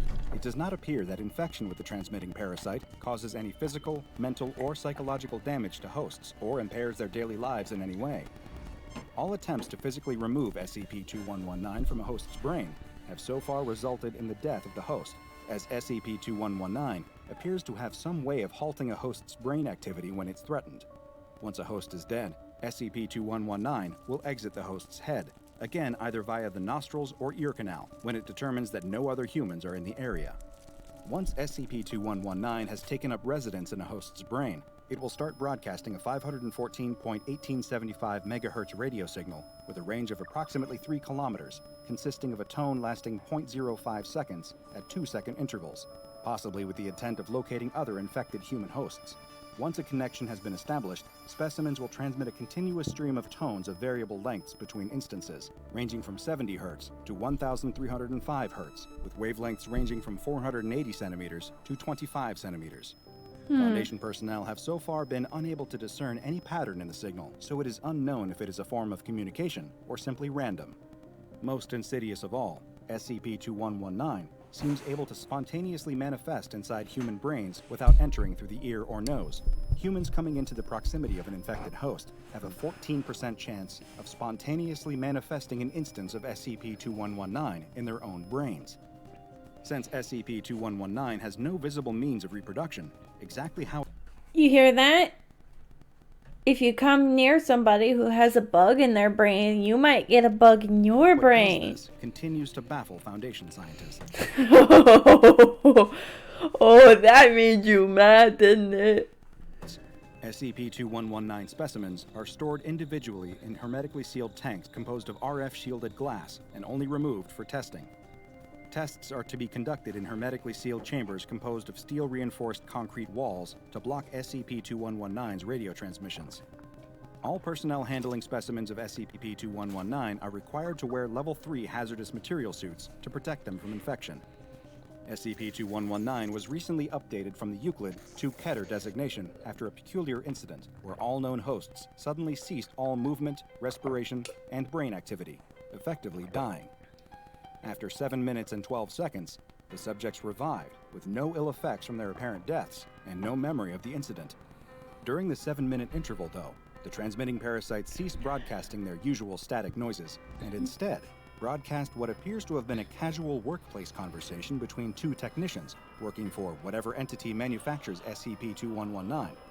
All subjects infected with SCP-2119 began to emit a strange scraping noise from their throats, which agents later determined was the sound of a chair being dragged across concrete. After this, subjects broadcast a conversation between two technicians who appeared to be oblivious to the fact that their words were being transmitted. During this conversation, the two technicians complained about a person named Reich, whom the Foundation assumes might be their supervisor, and afterwards, one of the two was heard asking for and then drinking a can of Coca-Cola. The broadcast abruptly ended when one of the two technicians suddenly noticed that they were live and cut the feed. The name Reich is so far the Foundation's only clue as to who or what is manufacturing SCP-2119. But so far, Reich. all investigations into determining Reich's identity have... What if Reich isn't a single person, but misheard as in, like, Reich, like R-I-C-H.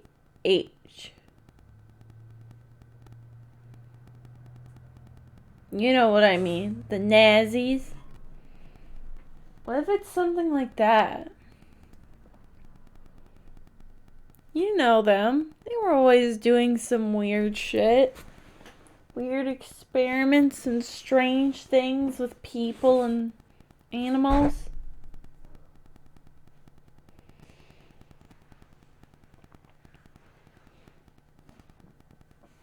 Could this be some new strange way to try to bring it back? have been unsuccessful. It is currently impossible to estimate how many people in the general population are infected with SCP-2119, but considering how contagious the parasite is, it is thought to be extremely widespread. Without any known means of deactivating SCP-2119 without killing its host, containment of SCP-2119 is impossible. Who I mean, knows? since they're You might already be mechanical, infected wouldn't yourself. it be just... It's not as if you... Wouldn't, like, EMP bursts from the sun just kill off a bunch of people randomly? Think about it. Yeah. Like, EMPs would take care of the problem. The sun emits EMPs every day. Or sometimes, like, with solar flares.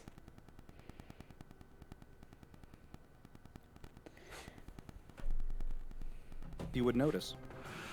The flashlight beam casts demonic shadows that twist and shift with the trembling of his hands.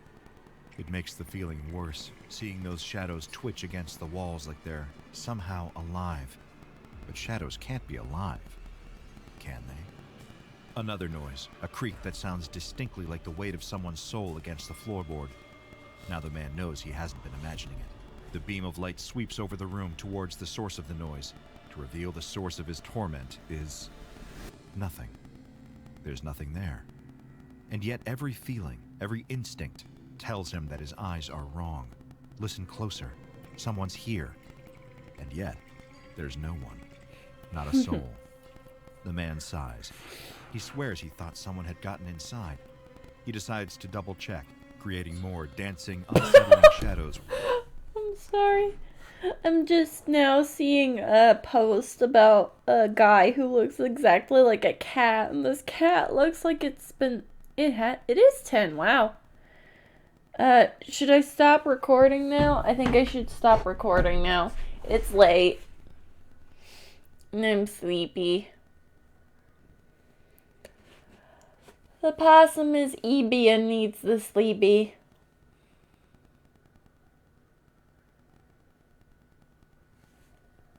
So, I'm gonna end the stream here. It's been fun hanging out with you. I gotta go play possum now. Yeep. Yeah, go take your meds. Meds are important. As always, I'll...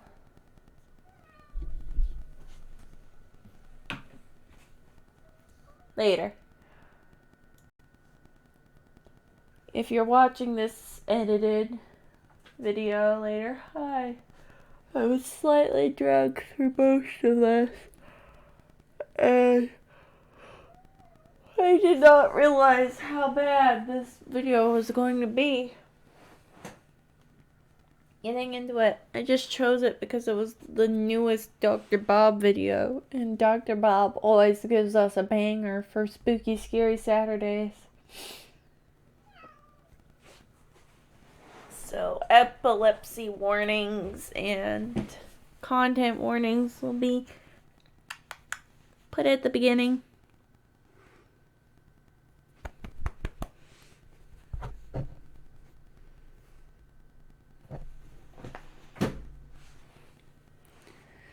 And,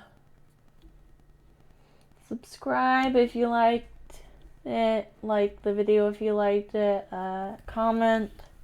Whatever you feel like. Comment on the video if you have a bug in your brain. Or if your brain is actually made out of spiders.